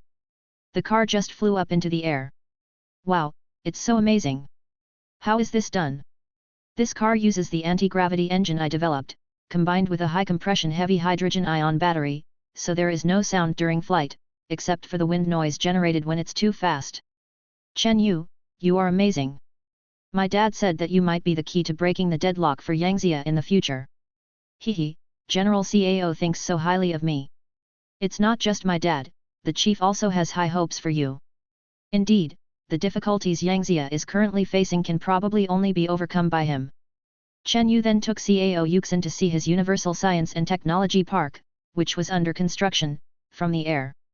CAO Yuxin was shocked again. The ground was densely packed with machines involved in the construction. After Chen Yu explained, CAO Yuxin realized that those machines, although they didn't look like humans, were robots. A large amount of raw materials was transported from all over the country to this place, and then automatically transported by robots to the interior of the Science and Technology Park for construction. Chen Yu estimated that the first chip manufacturing plant could be completed in just 10 days. In the future, Chen Yu also plans to build a super factory that manufactures interstellar battleships. Chen Yu really wanted to build the kind of star destroyer that the intelligent brain mentioned. If he had it, wouldn't he be able to walk sideways in the galaxy? Chen Yu took CAO Yuxin to play in Zhongcheng for a few days, which were the happiest days CAO Yuxin had in a long time. Will it affect your development? Being in a place like Yanjing, where power is concentrated, might allow your career to rise faster. You're quite knowledgeable, but I don't actually like politics. But this is my dad's request. If you don't like it, you don't have to force yourself. Alas, I'll consider it. Before I leave, can I make a small request? Tell me. Let me have a hug. What kind of request is that? That's clearly a reward. Chen Yu joked. Then he hugged CAO Yuxin. They didn't separate until a full minute later. Chen Yu, thank you. Okay, go in. The plane is about to take off. After saying goodbye to CAO Yuxin, Chen Yu returned to the company. The White House in Washington, D.C. President Biden was holding an emergency meeting. Biden, in the main seat, said solemnly. We just received news that the Yangzia Navy has equipped 10 bullet-shaped combat aircraft. They are no longer limited to the inland sea and have begun patrolling the Pacific Ocean. Our allies in Asia, the Korean and Cherry Blossom navies, have been forced to stay ashore. What are we going to do now? At this time, Rogers, the Secretary of Technology, stood up and said, Mr. President, I have an idea. Speak. My Project 3 has been successful. Bidden had read the classified documents and knew what Roger's Project 3 was. Are you saying that your alien technology, biological gene modification technology, has succeeded? Yes, I want to show everyone a video. Rogers played a video showing the grotesque humanoid creature in Laboratory 3 tearing dozens of scientists to pieces in just 3 minutes. After watching it, several officials almost couldn't help but vomit. Rogers, is this what you call success? This thing is bloodthirsty. You don't plan to bring this thing to Yangzia, do you? Sir, it's not like that. Watch this video again. Rogers played another video. This time, it wasn't just one of these humanoid creatures, but several of them. They were all over 2 meters tall, exceptionally strong, and seemed to be obediently undergoing testing by the staff. When asked to lift cars, they easily lifted 2 or 3 ton pickup trucks. Soldiers also used axes to fire at them at close range. Only to see the bullets hit them, creating a ripple, and then the bullets were flattened and fell to the ground. This shocked the high-ranking American officials present so much that they couldn't close their mouths. Is this freaking Superman? Immense strength, and bullets can't even penetrate their skin. If these gene-modified warriors could go to the battlefield, one would be worth an army. This is a freaking battlefield killer. Rogers, how do you control them? Secretary of Defense Schneider asked. This was what everyone wanted to ask. After we successfully cracked the genetic potion in the alien spacecraft, we used it for human experiments and found that the modified humans not only amplify their physical functions several times, but also amplify the deepest levels of their personalities. The bloodthirsty test subject you just saw was a death row inmate we found. He was sentenced to death for killing 7 people, so when he was successfully modified, the bloodthirsty personality in his heart was also amplified several times. As soon as he woke up, he couldn't help but attack the scientists who modified him. After Roger's explanation, all the high-ranking officials, including Bidden, understood. Then how can you ensure that the people you modify will absolutely obey orders? Because no one is completely kind and without evil in their hearts. If they lose control, the destructive power of this thing is too terrible. Schneider continued to ask. Ha ha ha, we selected the most loyal American soldiers to participate in the experiment. I also implanted emotion-suppressing blocking chips in their brains, so that not only can they be obedient, but we can also remotely end their lives when they are captured to avoid leaking information. It must be said that Rogers is really ruthless, like a mad scientist. However, this gene technology is of great help to the United States at present. Under the national policy of plundering the world, if there is such a group of gene-modified warriors, the United States will have another trump card. Then are you going to use these enhanced warriors to destroy Yangzia's bullet-shaped aircraft? Bidden asked. Chapter 54. Although the United States has these gene-modified warriors, what Yangzia now has equipped, the 10 anti-gravity combat aircraft, are their biggest headache. Mr. President, Yangzia's 10 combat aircraft are all in service in their southern military region. Our spies have already learned the specific locations of those aircraft deployments. As long as we secretly send gene-modified warriors, we can destroy all those aircraft. President Biden was lost in thought. This is a major matter. One mistake could cause international disputes, and quite serious ones at that. Secretary of Defense Schneider raised his doubts. Rogers, do you think your gene-modified squad can complete the mission in a military region? More than 100,000 Yangzia troops are stationed there. Rogers smiled confidently. Once caught, they can be remotely silenced, and Yangzia won't be able to find any evidence. There would be no reason to trouble the United States. The president then directly made a decision. Okay, let's do as you say. Rogers, this mission is entrusted to you. Please be sure to complete it. Absolutely do not reveal that it was done by the United States, even if Yangzia knows it perfectly well. Okay, Mr. President, I will definitely complete the mission successfully. Yangzia, Zhang City. Chen Yu was sitting in his office, watching a video on his computer, which showed the construction progress of the Science and Technology Park. Not bad, at this rate, the first chip factory will be completed in at most 3 days. Chen Yu got up and went to Suro's office. Xiao, immediately have the company's planning department and publicity department unite to issue invitations nationwide. Our Huanyu Technology's first chip is about to be unveiled. Set the press conference for 10 days from now. Isn't our chip factory not finished yet? It will be soon, it will be completed in 3 days. Kinships be made in a week. Heh, are you underestimating me? Don't worry, I will shock the world this time. Okay, I'll arrange it right away.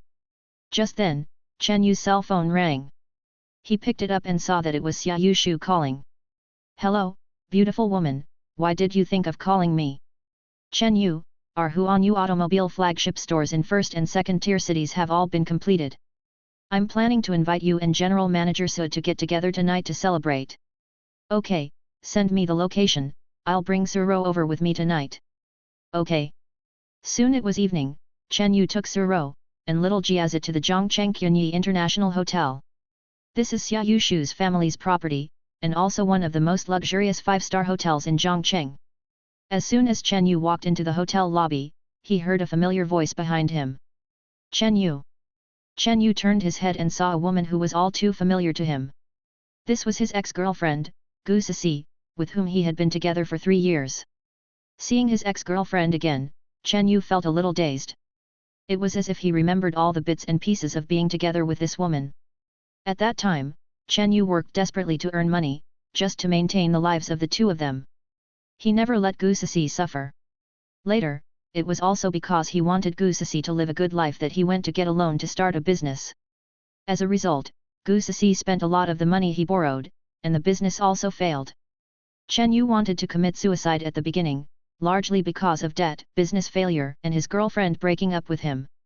Now seeing this woman again, Chen Yu remembered those unbearable days again. If it hadn't been for the accidental acquisition of an alien spaceship, he would have died long ago, and if he hadn't died, he would have been a pile of mud, the kind that couldn't support the wall. Seeing Chen Yu stunned, Gu Sisi took the arm of a middle-aged man and walked forward. She looked Chen Yu up and down. Don't mention it, after the breakup, this guy actually became presentable. Not only did he become more handsome, but his figure also improved, and even his height seemed to have grown a bit. Chen Yu, why are you here? Looking at you now, you're in good shape. Have you paid off your loan?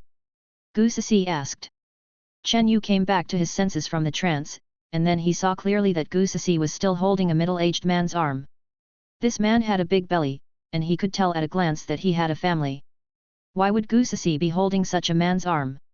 Chen Yu did not answer Gu Sisi's question, but instead asked. Who is this man? He looks like he's not young. The man's expression suddenly became a little unhappy. Sisi, who is this little brother? Gu Sisi did not hide anything, and said directly. This is my ex-boyfriend, the one I told you about. The big-bellied man's eyes immediately became playful. So this is Sisi's good-for-nothing ex-boyfriend. Suro and little Jiazi, who were on the side, could see that this woman must have had an unclear relationship with Chen Yu before. The two of them came to Chen Yu's side, one on the left and one on the right. Gu Sisi had just noticed these two great beauties, but she would never associate the two with Chen Yu. But now seeing this scene, she really didn't expect that these two beauties were really with Chen Yu. The big-bellied man's eyes widened. These are two top-quality women. Pulling out any one of them would leave Gu Sisi far behind. Although Gu Sisi can also be considered a beauty, compared with Suro and little Jiazi, she is nothing. Chen Yu, do you have a new girlfriend? Who are these two? Gu Sisi asked sourly. You're talking about them, not. Before Chen Yu could finish speaking, Suro and little Jiazi grabbed Chen Yu's arms at the same time, one on the left and one on the right. Suro took the lead to answer. Yes, I am Chen Yu's girlfriend. When she said this, she looked at Gu Sisi provocatively. Little Jiazi also said in a coquettish voice. Chen Yu is also my boyfriend. People like Chen Yu lying on my stomach the most. Chen Yu was completely dumbfounded. What was going on? But seeing Gu Sisi's expression at this moment, Chen Yu felt inexplicably refreshed. This woman sucked his blood for 3 years, and in the end, when he was useless, she abandoned him without any nostalgia. Why was he so stupid at the beginning that he would choose to commit suicide? But it was this suicide that changed his fate from now on. Gu Sisi's face was full of disbelief. How could someone like Chen Yu find such a beautiful girlfriend, and 2 at a time? This is outrageous. Didn't he not have money? Didn't he still owe the bank more than $1 million? How could it be like this now? Chen Yu, what exactly have you experienced? What I have experienced should have nothing to do with you now. Chapter 55. Gu Sisi felt inexplicably upset. Why was something she had thrown away so popular? The pot-bellied man comforted Gu Sisi, saying, "Sisi, don't dwell on the past. You have me now." Gu Sisi's mood improved a lot. That's right, her current boyfriend might be a bit older. But he was a senior executive at the Zhongcheng branch of the Chiba Group, earning $1 million a year. How could Chen Yu, a loser, compare? Even if Chen Yu had two beauties by his side, they must have been attracted to Chen Yu's 1 in a million looks. Chen Yu didn't want to waste time arguing with Gu Sisi here. The past was the past. Besides, this woman was the type who loved the rich and despised the poor, making her even less worthy of his attention. Just then, Xia Yueshu, who had come down to greet Chen Yu, arrived in the lobby and saw Chen Yu at the entrance from afar. Surrounded by several Chiba Group executives, she jogged towards the entrance. Chen Yu. Chen Yu turned his head and saw Xia Yueshu calling him. Chen Yu gave a smile. "Yueshu, why did you come down yourself?" "I came to welcome you." The pot-bellied man was surprised to see that the person who came was his boss, Xia Yueshu. But when he heard that Xia Yueshu had come down to welcome Gu Sisi's ex-boyfriend, the pot-bellied man's expression became horrified. He was here today as a senior executive of the Chiba Group to accompany an important person for dinner, so he brought his young and beautiful girlfriend, Gu Sisi. Now seeing President Xia come down to greet this kid in person? Could this be the VIP? How was this possible? Gu Sisi was shocked. Another great beauty had appeared, and she seemed to be very familiar with Chen Yu. Judging by her temperament and clothing, this woman was definitely not simple. At this moment, Xia Yueshu looked at the pot-bellied man and asked curiously. "Director's son, why are you here? Do you know Chen Yu?" Sun Jiang quickly nodded and said. "President Xia, I only met Mr. Chen today." He. Seeing Xia Yueshu's unusual attitude towards Chen Yu, Sun Jiang agreed first. Who knew that Chen Yu wouldn't give him face? "Yueshu, I'm not familiar with this person. Let's not waste time here, let's go up." Xia Yueshu gave Sun Jiang a meaningful look and took Chen Yu and the other two upstairs. Chen Yu is just an ordinary person, with no ability and no connections. How could he know you're President Xia? I don't know either. Today, President Xia asked us senior executives to accompany him, saying that he wanted to host the boss of Huanyu Technology. I think Chen Yu might know someone over there. It seems he's had a stroke of good luck and probably clung to a rich person. Let's go up. Chen Yu followed Xia Yueshu to the most luxurious private room in the hotel and was directly arranged to sit in the main seat. Xia Yueshu sat next to him, and Suro and Xiao Jiazi sat on the other side of Chen Yu. Damn, Chen Yu was surrounded by beauties. At this time, Sun Jiang also brought Gu Sisi to the private room, and some of his senior colleagues greeted him. Sun Jiang was surprised why Chen Yu was sitting with President Xia. Gu Sisi was also very puzzled. Chen Yu looked so calm and composed now, exuding an aura of dominance. Sun Jiang and Gu Sisi sat down. After everyone arrived, they were both puzzled. Wasn't President Xia going to host a VIP? Why hadn't the VIP arrived yet? At this time, Xia Yueshu stood up, raised her glass, and said to everyone.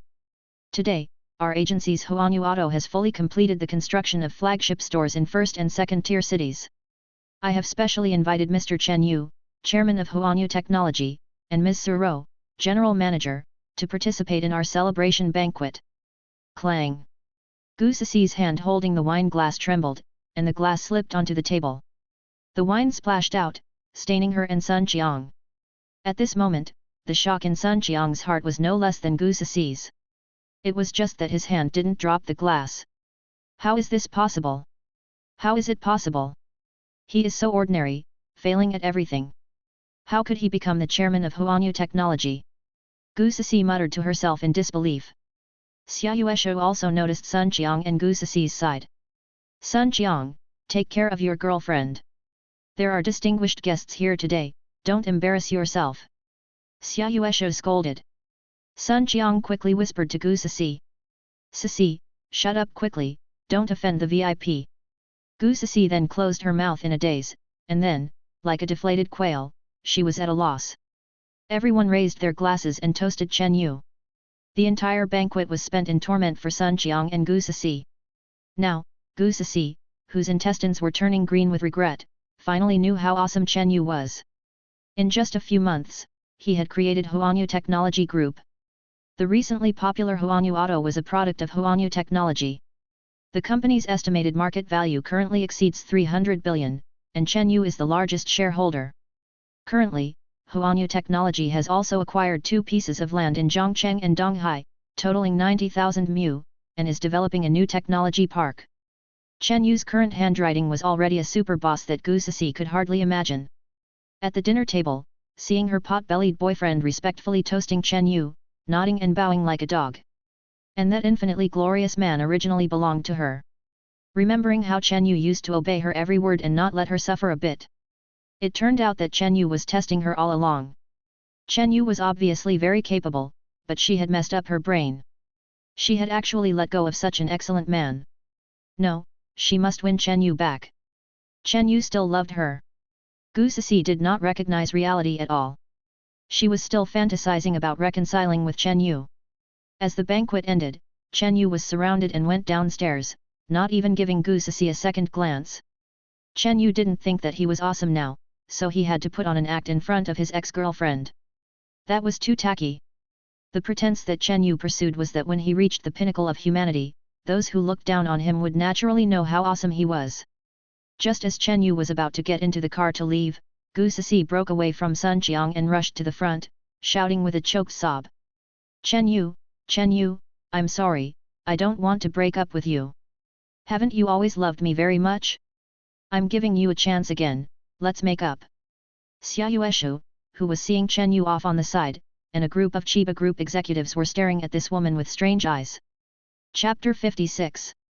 Faced with Gu Sisi's bitter pleading, Chen Yu's expression remained unchanged, and he didn't mock her for being snobbish, or for the saying 30 years east of the river, 30 years west of the river. Instead, he said calmly. Gu Sisi, those are all things of the past. We all have our own lives now, please don't dwell on it. Okay, I'm leaving first. Chen Yu said indifferently, then got into the car. Suro and Xiao Jiazi only gave her a strange look before also getting into the car. The car sped away, but at this moment, Xia Yueshu's eyes became extremely sharp. Director Sun, is this your current girlfriend? Sun Qiang hurriedly ran from the crowd to the front, apologizing to Xia Yueshu. President Xia, I'm sorry, this woman has some problems with her brain. I don't think we're suitable. If you're not suitable, break up sooner. This kind of woman isn't worth it. You have a bright future in the group, and I don't want you to be held back by this kind of woman. Yes, President Xia is right. I have nothing to do with her anymore. Xia Yueshu also left. In the end, Sun Qiang didn't even say goodbye to Gu Sisi before leaving. Now, Gu Sisi experienced a feeling of being abandoned by the whole world. How could she have imagined that Chen Yu's despair back then was many times greater than hers? Late at night, an American military transport plane secretly landed at an airport in Cambodia, South Asia. From the transport ship, 5 gene-modified warriors walked out, each over 2 meters tall, wearing huge camouflage uniforms, and fully armed. This was the American Enhanced Human Squad preparing to sneak into Yangtze to destroy the Tomahawk combat aircraft. After getting off the plane, they would board a small fishing boat and secretly enter Yangtze's territorial waters, then go up the river and enter Yangtze's territory. The next day, Huanyu Technology sent an invitation to a press conference to all the world's technology media. The content of the invitation was that Huanyu Technology would hold a new press conference in a week, that is, at the end of the month. The new product to be released was a revolutionary super chip. The description of this chip on the invitation letter was as follows. One Huanyu chip can top the computing power of half of the world's computers. We look forward to your presence and witnessing this great miracle of the era. When this invitation was sent out, all domestic and foreign technology media reported it. However, most media outlets didn't believe it, and many even started publishing articles ridiculing it. What kind of chip could have such powerful computing power, topping the computing power of half of the world's computers? Is it alien technology? It's simply a fantasy. They didn't know that when people questioned Huanyu Technology's heavy hydrogen ion battery, they had the same look on their faces, and later their faces were slapped swollen. Now this scene was being staged again, but now Huanyu Technology had gained a high reputation in the technology world with its new energy vehicles with ultra-long battery life. There were also many media outlets that, even if they didn't believe it, would send people to participate, in case what Huanyu technology said was true. A day later, a dilapidated and crude fishing boat bypassed Yangtze's coastal defense and docked at the border between Vietnam and Yangtze. The 5 enhanced humans ran wildly in the forests of the border. In this rugged mountain forest, their speed was faster than bolts. This was simply unimaginable. Wherever they passed, some trees were directly broken, their power was astonishing. Finally, they arrived at the Yangtze border. There was an iron fence separating the two countries, and there was also a barbed wire fence several meters high on top. But in front of these enhanced humans, it was like paper. They directly smashed a big hole in the iron fence. The 5 people quickly rushed into Yangtze's territory, but our country's border patrol work was still very good. There were basically guard posts every few hundred meters. This team of 5 enhanced humans had a large target and was easily discovered. A dozen border guards with guns surrounded them. When they saw what these things that had broken in were, the border guards were shocked. It turned out to be 5 humanoid monsters as strong as oxen, over 2 meters tall, with ferocious faces. The border guards raised their automatic rifles and fired at these monsters, but the bullets hit them as if they were tickling them. Then they saw those humanoid monsters rushing towards the armed border guards. A bloody scene appeared. A dozen of our border guards were torn to pieces, their deaths were tragic. The last border guard didn't take a step back even when he died. This is the bloodiness of our Yangtze soldiers. Even if they sacrifice themselves, they will never retreat. An enhanced human shook off the minced meat from the corpse in his hand and reported to the tallest and strongest enhanced human. "Boss, we have finished dealing with these Yangtze soldiers. Where are the people arranged by the superiors to meet us?" The enhanced human boss took out a military tablet computer, operated it and said, "According to satellite positioning, we have to go to the nearest highway, where someone will come to meet us."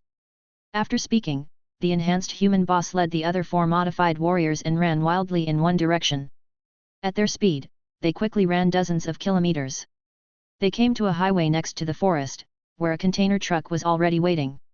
2 Yangtze-looking men were sitting in the cab, both of whom were American spies. The 2 stared straight at the forest. Suddenly, 5 figures rushed out, which startled the 2 people in the car. These were 5 burly giants over 2 meters tall, running out with fierce faces.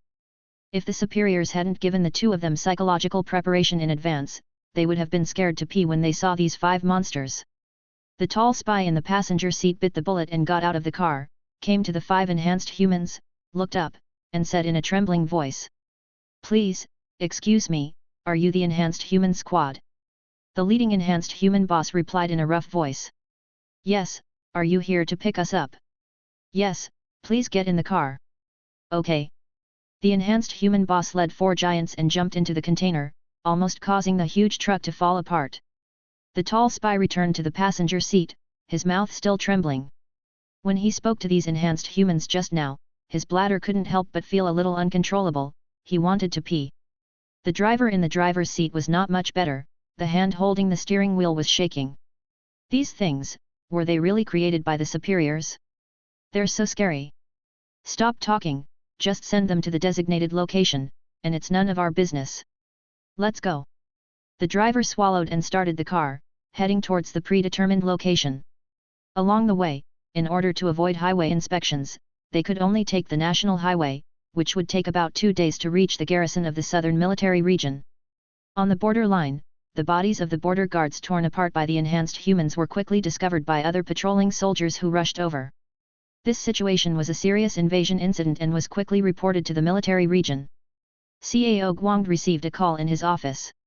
"General CAO, a serious invasion incident has occurred on the border between Yangtze and Vietnam.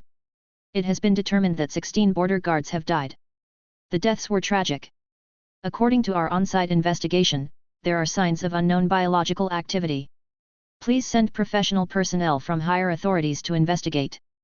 Chapter 57. After CAO Guang hung up the phone, he immediately convened an emergency meeting and dispatched a professional investigation team to the border between Yangtze and Vietnam. 2 days later, at night, a container truck quietly parked near the garrison of the southern military region. The container was opened, and 5 huge black shadows emerged one after another, quickly disappearing into the darkness. Watching the 5 disappearing monsters, the two spies with Yangzia faces trembled involuntarily.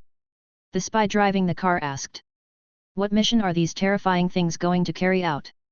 Don't ask what you shouldn't ask. We are only responsible for bringing them here.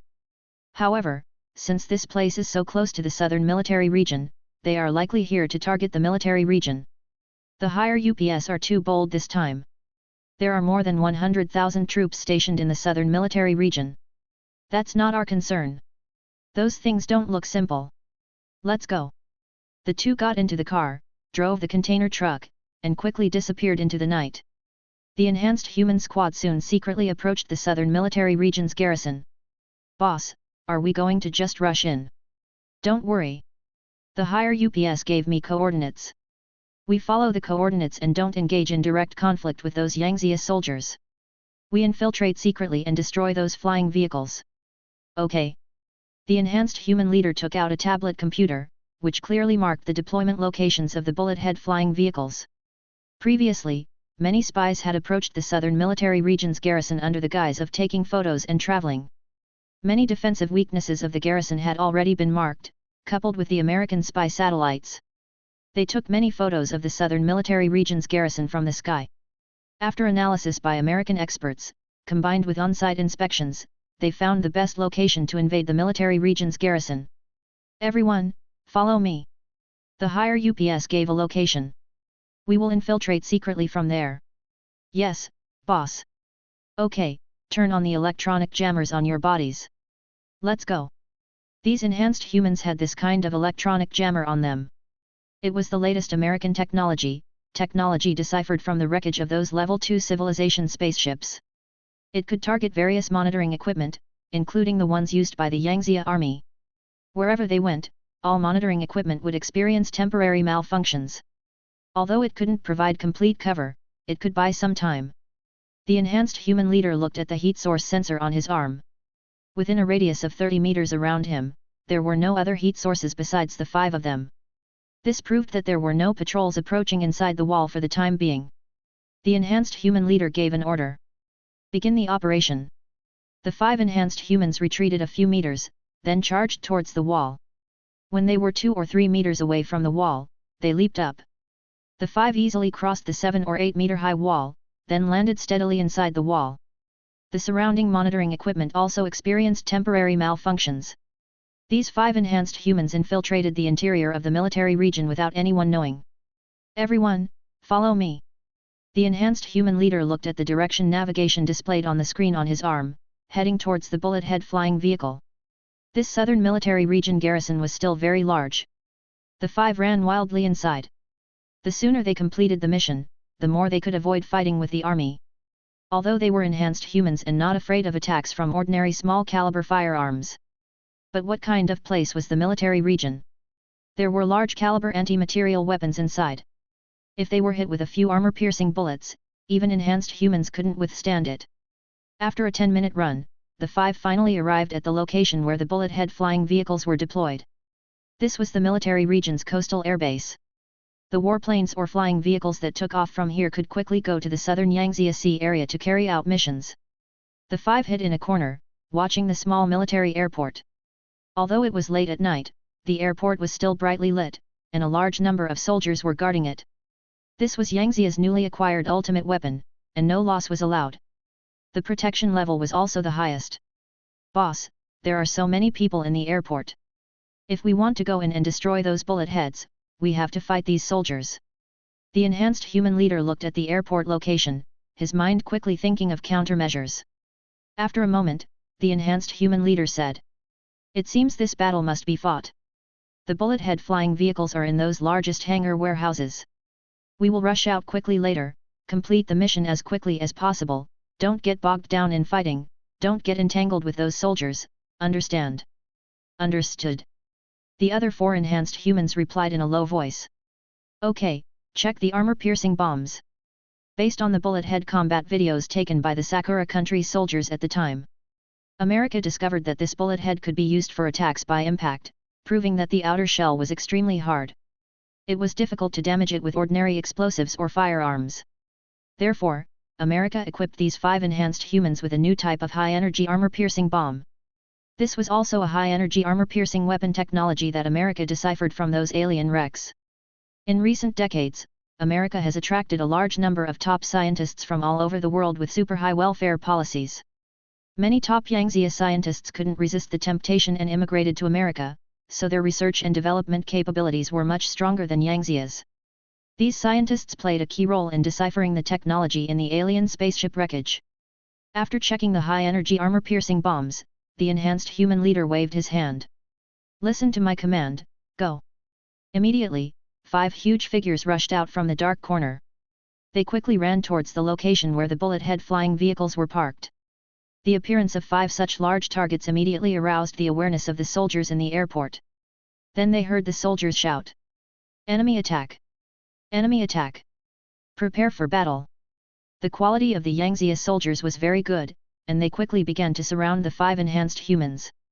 Although these Yangtze soldiers were somewhat shocked when they saw the 5 monsters. But after a brief few seconds, they all raised their weapons and began to resist.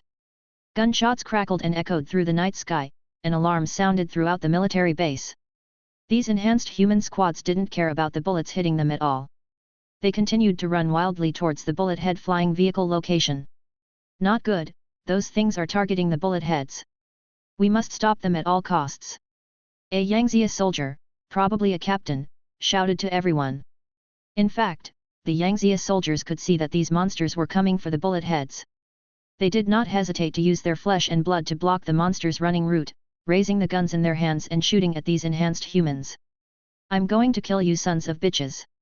You dare to touch my Yangtze's things." Chapter 58. Groups of Yangtze soldiers used their lives to block the advance of these enhanced humans. The dense bullets, although unable to kill these enhanced humans, still affected their movements. "Boss, their firepower is too dense, what should we do?" The enhanced human leader reached out to shield his face, gritting his teeth and shouting. "Kill them all, kill all these Yangtze soldiers blocking the way, and rush through." "Okay, I've been wanting to go on a killing spree for a long time." At this moment, the tyrannical genes within these genetically modified humans gradually began to awaken. "Charge! I want to lick the blood of these Yangtze people." The bloody massacre officially began, with 5 genetically modified enhanced humans. Braving the hail of bullets, they rushed into the midst of the Yangtze soldiers and began a massive slaughter. They were not afraid of the impact of the bullets, at most feeling a little pain. These enhanced humans rushed into the crowd, grabbed a Yangtze soldier, and tore them apart with force. Then these soldiers, composed of ordinary people, had their bodies torn apart like fragile paper, with arms, heads, and internal organs flying everywhere.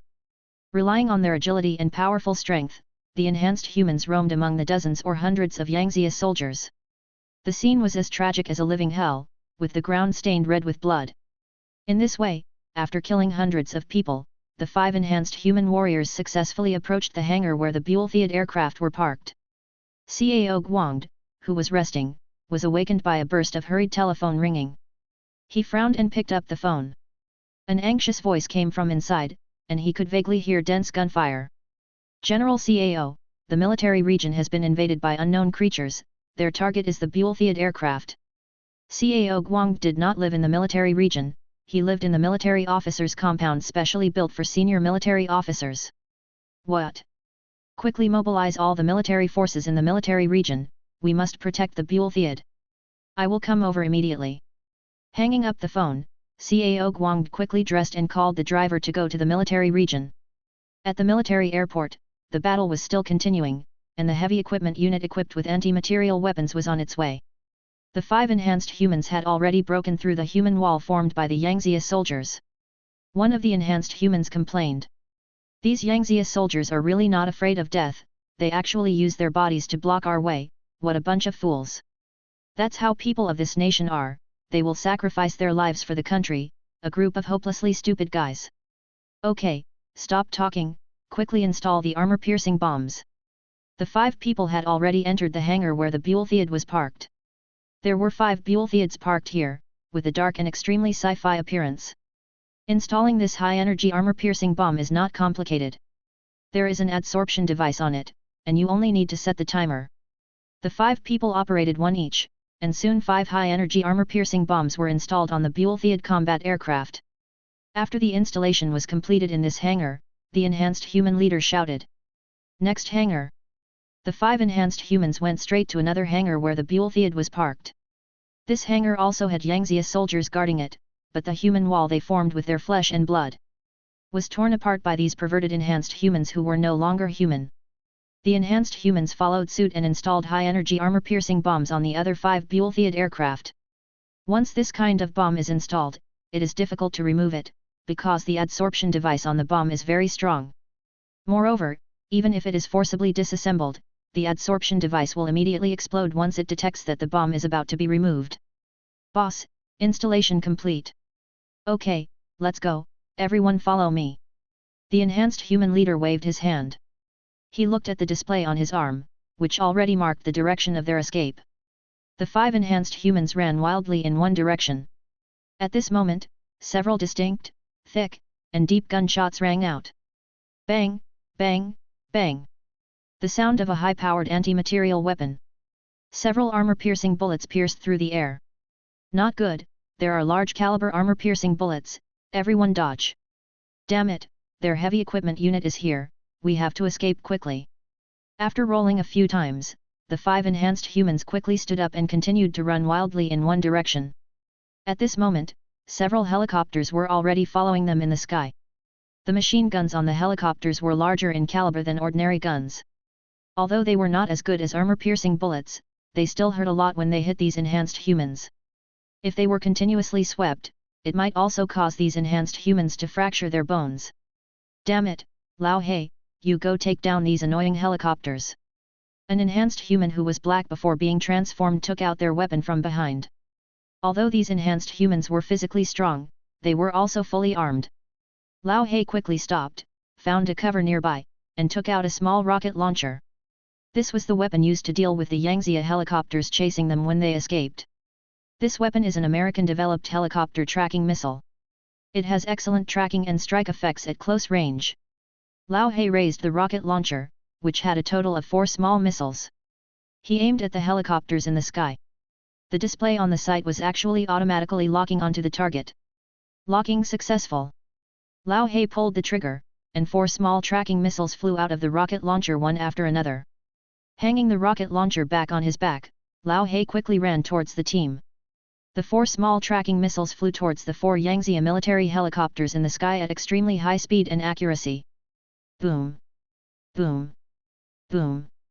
Boom! 4 explosions came one after another, and 4 balls of fire lit up in the sky. The entire sky seemed to be illuminated, filled with smoke and killing intent. Lao Hei ran at full speed and finally caught up with the main force. Boss, I have successfully completed the mission, those Yangzia helicopters are too weak. Okay, without the helicopters chasing us, it will be difficult for those heavy equipment units to catch up with us. We are only 1 kilometer away from escaping this military base. The 5 enhanced humans looked excited. They used to be members of the United States Marine Corps. They had fought fiercely in battlefields such as the Middle East, but they had never thought that now, with just the 5 of them, they could single-handedly rush into the Yangzia army with 100,000 troops, perfectly complete the mission, and be able to escape unscathed. Could you have imagined this before? They liked their bodies more and more. This perverted physique after enhancement made them war maniacs. Finally, arriving at the designated escape location, the 5 enhanced humans, like 5 prehistoric beasts, directly smashed a big hole in the wall and then left swaggeringly. Then they heard a series of violent explosions from inside the military base. This was the sound of the high-energy armor-piercing bombs installed on the Bullthead aircraft exploding. The rumbling sound shook the sky, and the entire top of the hangar was blown away, which shows how powerful it was. Moreover, after the armor-piercing bomb exploded, it drove the explosion of the ultra-high compression deuterium-tritium-ion battery inside the Bullthead aircraft. This time, the power was even greater, and the entire airport was engulfed in flames, and the scene was as bright as day. Chen Yu's deuterium-tritium-ion battery will generally not explode. Even if you pierce or squeeze it, it will not explode. Therefore, Huan Yu Technology's new energy vehicles will not catch fire and explode even in the event of an accident. However, under the catalysis of other explosion sources, forming local high temperature and high pressure, Chen Yu's deuterium-tritium-ion battery could not withstand the explosion. When Cao Guang arrived at the military region and came to the airport, seeing the tragic scene, his eyes instantly turned red. Cao Guang clenched his fists and slammed them heavily on the military jeep that brought him over, roaring in anger. "Investigate for me, who sent those things, immediately block the area within 100 kilometers, we must find those bastards, I want to personally cut off their heads." Chapter 59. Chen Yu woke up in his villa early in the morning, feeling the wonderful sensation of lying in Little Clip's arms. However, Chen Yu couldn't help but sigh, wishing Little Clip was a real person. "Oh, master, you're awake," Little Clip said coquettishly. After playing around with Little Clip for a while, Chen Yu got up to wash and dress. Today, the chip factory would be completed, and he planned to go over there to set up the production program and start manufacturing chips. After finishing the breakfast Little Clip made, Chen Yu was about to leave when he received a call from Cao Guang. "General Cao, why are you calling me so early in the morning?" There was silence on the phone for a long while, and then a heavy and painful voice sounded. "Chen Yu, we were attacked. All 10 of the bulltheads you gave us have been destroyed." "Alas!" Chen Yu frowned instantly. The bullthead combat aircraft he manufactured had a very hard shell. Even if you left it there to be bombed, you would need to pile several tons of C4 explosives around it to barely destroy it. How could they be destroyed so easily? Moreover, Chen Yu hadn't received any notification that these bulltheads were involved in a mission. That's right, Chen Yu had installed a backdoor program on every bullthead aircraft. Although Chen Yu had handed over operational authority to the military, he still retained the highest command authority over these bulltheads, allowing him to take complete control when necessary. Once these bulltheads were assigned by the military to carry out a mission, his AI would remind him. But the AI hadn't given any warning, so these bulltheads hadn't been destroyed while carrying out a mission. "General Cao, what exactly happened?" Then, Cao Guang told Chen Yu in detail about the attack that had occurred in the southern military region. The more Chen Yu listened, the angrier he became. "General Cao, are you saying that the bullthead aircraft were destroyed by only 5 giant humanoid creatures? They are incredibly strong, impervious to small caliber bullets, well equipped, and even have portable armor-piercing equipment that can penetrate the bullethead's shell." "Yes." Chen Yu was also a little shocked. It turned out that there were such powerful opponents in this world. "General Cao, I'll head to the southern military region immediately." After ending the call with Cao Guang, Chen Yu left home and boarded the Flying Bird No. 1 flying car, heading straight for the southern military region. The main base of the southern military region was located on the coast of Donghai City, south of and adjacent to Zhang City. It was more than 200 kilometers from Chen Yu's home, but at the speed of Flying Bird No. 1, he arrived in less than half an hour. Flying Bird No. 1 slowly descended over the military region. Cao Guang had notified the air defense system, and only then was Chen Yu's flying car allowed to approach. Chen Yu stepped out of the flying car, and Cao Guang was already waiting for him. Chen Yu walked forward and saw that Cao Guang's entire face looked several years older. "General Cao, take me to see the site," Chen Yu said. "All right, come with me." Chen Yu and Cao Guang boarded a military jeep and headed towards the seaside military airport. The car drove inside for more than 10 minutes before arriving. When he got out of the car and saw the tragic scene, Chen Yu gasped. Although most of the bodies had been cleared away, he could still vaguely see the minced meat and the ground stained red with large patches of blood. "This time, we lost a total of 197 men. They were all brave and fearless good soldiers." Tears welled up in Cao Guang's eyes. Chen Yu stepped forward, patted him on the shoulder, and asked. "Alas, no. They didn't have anything on them that could prove their identity, and they didn't leave any clues. But they used 4 small tracking missiles to destroy 4 of our helicopters. Only a few countries can manufacture this kind of missile." "Which ones?" "Those who are competing with us for iron ore in Africa, plus the Sakura country in Asia, and the Ibos country in the Middle East." Chen Yu remembered that there were 5 countries competing with Yangtze for iron ore in Africa. They were the United States, the White Bear country, England, Germany, and France, plus the Sakura country and the Ibos country. The White Bear country was currently on good terms with Yangtze and would not attack the base. The Ibos country was in the Middle East, fighting back and forth with Israel, and didn't have the leisure to cause trouble in Asia. Moreover, the Ibos country had a good relationship with Yangtze and would definitely not do such a thing. As for England, Germany, France, and the Sakura country, they were all lackeys of the United States. Then the answer was obvious, it was the United States. Regardless of whether they did it themselves, they instigated these younger brother countries to do it. In the whole world, only they might have such strength and ambition to research and modify people. After a period of analysis, Chen Yu said decisively. General Cao, this must have been done by the United States, no doubt about it. Cao Guangde also nodded. My thoughts are the same as yours. The commissioning of our Buell-Field combat aircraft has completely rendered the first and second island chains that the United States targeted against Yangtze empty shells. Therefore, they are most likely to attack us. Humph, the first island chain, the second island chain? Is the United States still trying to confine our Yangtze Navy to the near seas? General Cao, I believe that before long, we won't need Buell-Fields to break the United States island chain blockade. The higher UPS have always had a plan to let our Yangtze Navy break out of the near seas, but due to an island there, the implementation is very difficult, mainly due to the resistance from the West and the United States. Humph, resistance? They won't be jumping around for long. What's ours will always be ours. This attack made Chen Yu realize that he needed to speed up his strengthening plan. The United States had already developed biochemical modified people, and he couldn't fall behind. Chen Yu decided that when he got back, he would search the spaceship technology library for similar technologies for modifying strengthened warriors. Next, Chen Yu followed Cao Guangde, stepping on the ground stained red with blood, and headed towards the hangar. The soldiers around who were cleaning up the bodies had extremely grief-stricken expressions, and Chen Yu also felt this oppressive emotion. Arriving at the hangar, even the roof had been blown off, showing how fierce the explosion was at the time. Seeing the Buell-Field shell that had been blown to pieces and slightly dimmed, as well as the ground around it that had been melted by the high temperature, it was just one word, tragic. To be able to use portable bombs to blow my Buell-Field shell into this state, the other party's bombs are very unusual. Chen Yu said. Yes, so the organization that attacked our base this time has very high technology. With current Earth technology, it would not be so easy to destroy Chen Yu's Buell-Field. Combining the Level 2 civilization's incomplete technology files that the chief gave him. Could it be? Chen Yu suddenly had a guess in his heart. Chapter 60. Chen Yu guessed that other countries had also discovered the wreckage of those Level 2 civilization spaceships. They might have even been the first to decipher them and apply the technology to military equipment.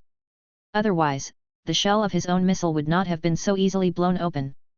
General Cao, I want to know, besides our Yangtze finding the wreckage of those alien spaceships, have other countries also discovered alien wreckage like us? Cao Guangde fell into deep thought, and after a moment, he expressed his guess. What you said is not unreasonable. I think the most likely country to find those wrecks and decipher some of the technology should be the United States.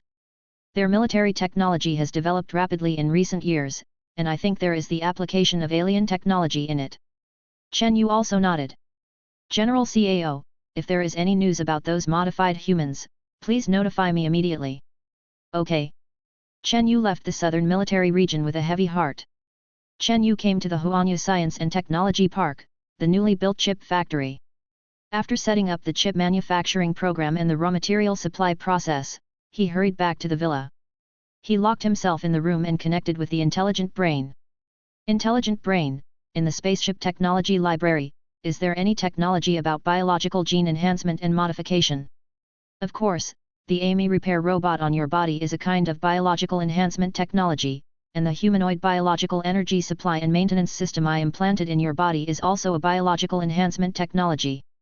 Humanoid biological energy supply and maintenance system, what is this? This is a biological enhancement system implanted in your body when binding your captain's authority. Cooperating with the AMI repair robot, it can make your body live longer in extreme situations. For example, if you are in water and cannot breathe, this biological energy supply and maintenance system can allow you to not breathe and persist for several hours, and you can maintain it for 10 days without eating or drinking. Damn, that's so awesome, why didn't you tell me before? I was also afraid that you would not cherish life and be too reckless, because even with the biological energy supply and maintenance system, you still have a certain possibility of death in some special emergency situations. Chen Yu understood. Then is there any modification technology suitable for Earth humans that can produce strong people in batches? Yes, with your current authority, you can obtain the primary gene modification potion that was originally on the spaceship. You only need to adjust the potion ingredients according to the gene code of Earth people to achieve human body strengthening and modification. You have such good things on the spaceship, why didn't you take them out earlier? Captain, the number of gene potions on the spaceship is limited. This is a potion used by humans on my home planet to increase lifespan and strengthen physique. It is currently very difficult to synthesize this potion in the environment of Earth. Then this thing, will it be used less and less? Yes. Chen Yu felt a little heartache again. He was a little reluctant to use such a precious potion to transform other people. That's right, isn't Little Clip a living example? Strong combat power, great strength and intelligence. With this kind of bionic robot, is there still a need to strengthen humans? Moreover, robots are obedient and strong. Even if they are destroyed, it is not as painful as someone dying. Intelligent brain, you really reminded me. What raw materials are needed to manufacture robots? I will prepare them for you. First, make 1,000 for me. Okay, Captain, I will give you a list of raw materials. Once you are ready, I will send a transport ship to Moon number 1 spaceship for production. Okay, by the way, the primary gene modification liquid you mentioned just now, can I use it? What are the effects of using it? Captain, of course you can use it. This gene modification liquid can make your body stronger and can greatly improve your survival ability in conjunction with the humanoid biological energy supply and maintenance system in your body. Okay, then when you send a transport ship to transport the robot raw materials, bring me a dose of this potion. Okay, Captain. At this moment, in the forest in the suburbs of Donghai City, 5 American gene-modified humans are running wildly in the forest. They have to rush to the meeting point agreed with the organization as soon as possible, and then take a container truck to the border between Yangtze and Vietnam. Because around Donghai City, whether it is the main road, or the provincial road, national road, or township road, they are all blocked, and the military has set up layers of checkpoints. These modified people can only escape through the uninhabited mountains and forests. Boss, we have run dozens of kilometers, how far is it from the rendezvous point? A strengthened man asked. The strengthened man boss looked at the display on his arm and replied. Soon, we will get there after crossing this mountain range. What Cao Guang never expected was that he blocked the traffic arteries within 100 kilometers of the southern military region. As a result, these modified people actually escaped on foot from the uninhabited forest. After obtaining the raw materials for manufacturing bionic robots, Chen Yu mobilized the resources of Huanyu technology and prepared a batch of raw materials that afternoon. In the evening, a transport ship quietly transported the first batch of raw materials to the moon. By the way, it also brought a dose of primary gene modification liquid. The intelligent brain had adjusted this potion in advance according to Chen Yu's genes. Currently, this potion is only suitable for Chen Yu alone. Chen Yu took the potion in the room, and he called Little Clip to guard the door. Is this thing really that magical? Chen Yu didn't think much, inserted the potion into his arm, and the injector automatically pushed the potion into his body. Intelligent brain, how long will this potion take effect? About 2 or 3 hours. Okay. Chen Yu lay on the bed, carefully feeling the changes in his body. Suddenly, a piercing pain swept through his body. Damn, intelligent brain, is there something wrong with this potion? Why do I feel so painful all over my body? Captain, please bear with it, your body is undergoing transformation, it is indeed a bit painful. Chen Yu was covered in sweat, and his muscles and internal organs seemed to be torn apart. After rolling a few times on the bed, Chen Yu stopped moving, he fainted from the pain. When Chen Yu woke up, he saw Little Clip's anxious little face. Master, you are finally awake. Little Clip is so scared. Chen Yu can no longer feel the pain on his body. He is now breathing smoothly, and his whole body feels like he has endless strength. Chen Yu stood up and felt his surroundings. He even felt that his eyesight and hearing had improved a lot. Looking out the window, hundreds of meters away from the big tree, he could even see 2 insects mating. His ears could hear faint sounds coming from far away, and he could even hear more frequencies. Is this the effect of primary gene modification liquid? This feeling is so great. Chen Yu felt that this time the strengthening of his body was more than 10 times the strengthening of the Amy repair robot before. Captain, now your body has been further strengthened in all aspects. If you strengthen your exercise, your strength will also be improved. Okay. So cool. I wonder if my body can withstand bullets now. Last time in Yanjing, when he rescued the kidnapped Cao Yuxing, he was shot dozens of times by those spies. Although it couldn't kill him, it really hurt when the bullets went into his body. Now that he has been strengthened again, it would be great if he could resist bullets. Captain, with the strength of your body now, ordinary small caliber bullets cannot penetrate your skin. Okay. Awesome. Chen Yu took off his clothes, looked in the mirror, and looked at the tall and perfect body inside. The strong chest, the chocolate-like abdominal muscles, are full of explosive power. Chen Yu even found that he had grown taller, and now he is at least about 185 centimeters. Chen Yu was excited all night for this. Early the next morning, a transport ship quietly landed in the garden of Chen Yu's villa, and 20 naked men actually walked down from it.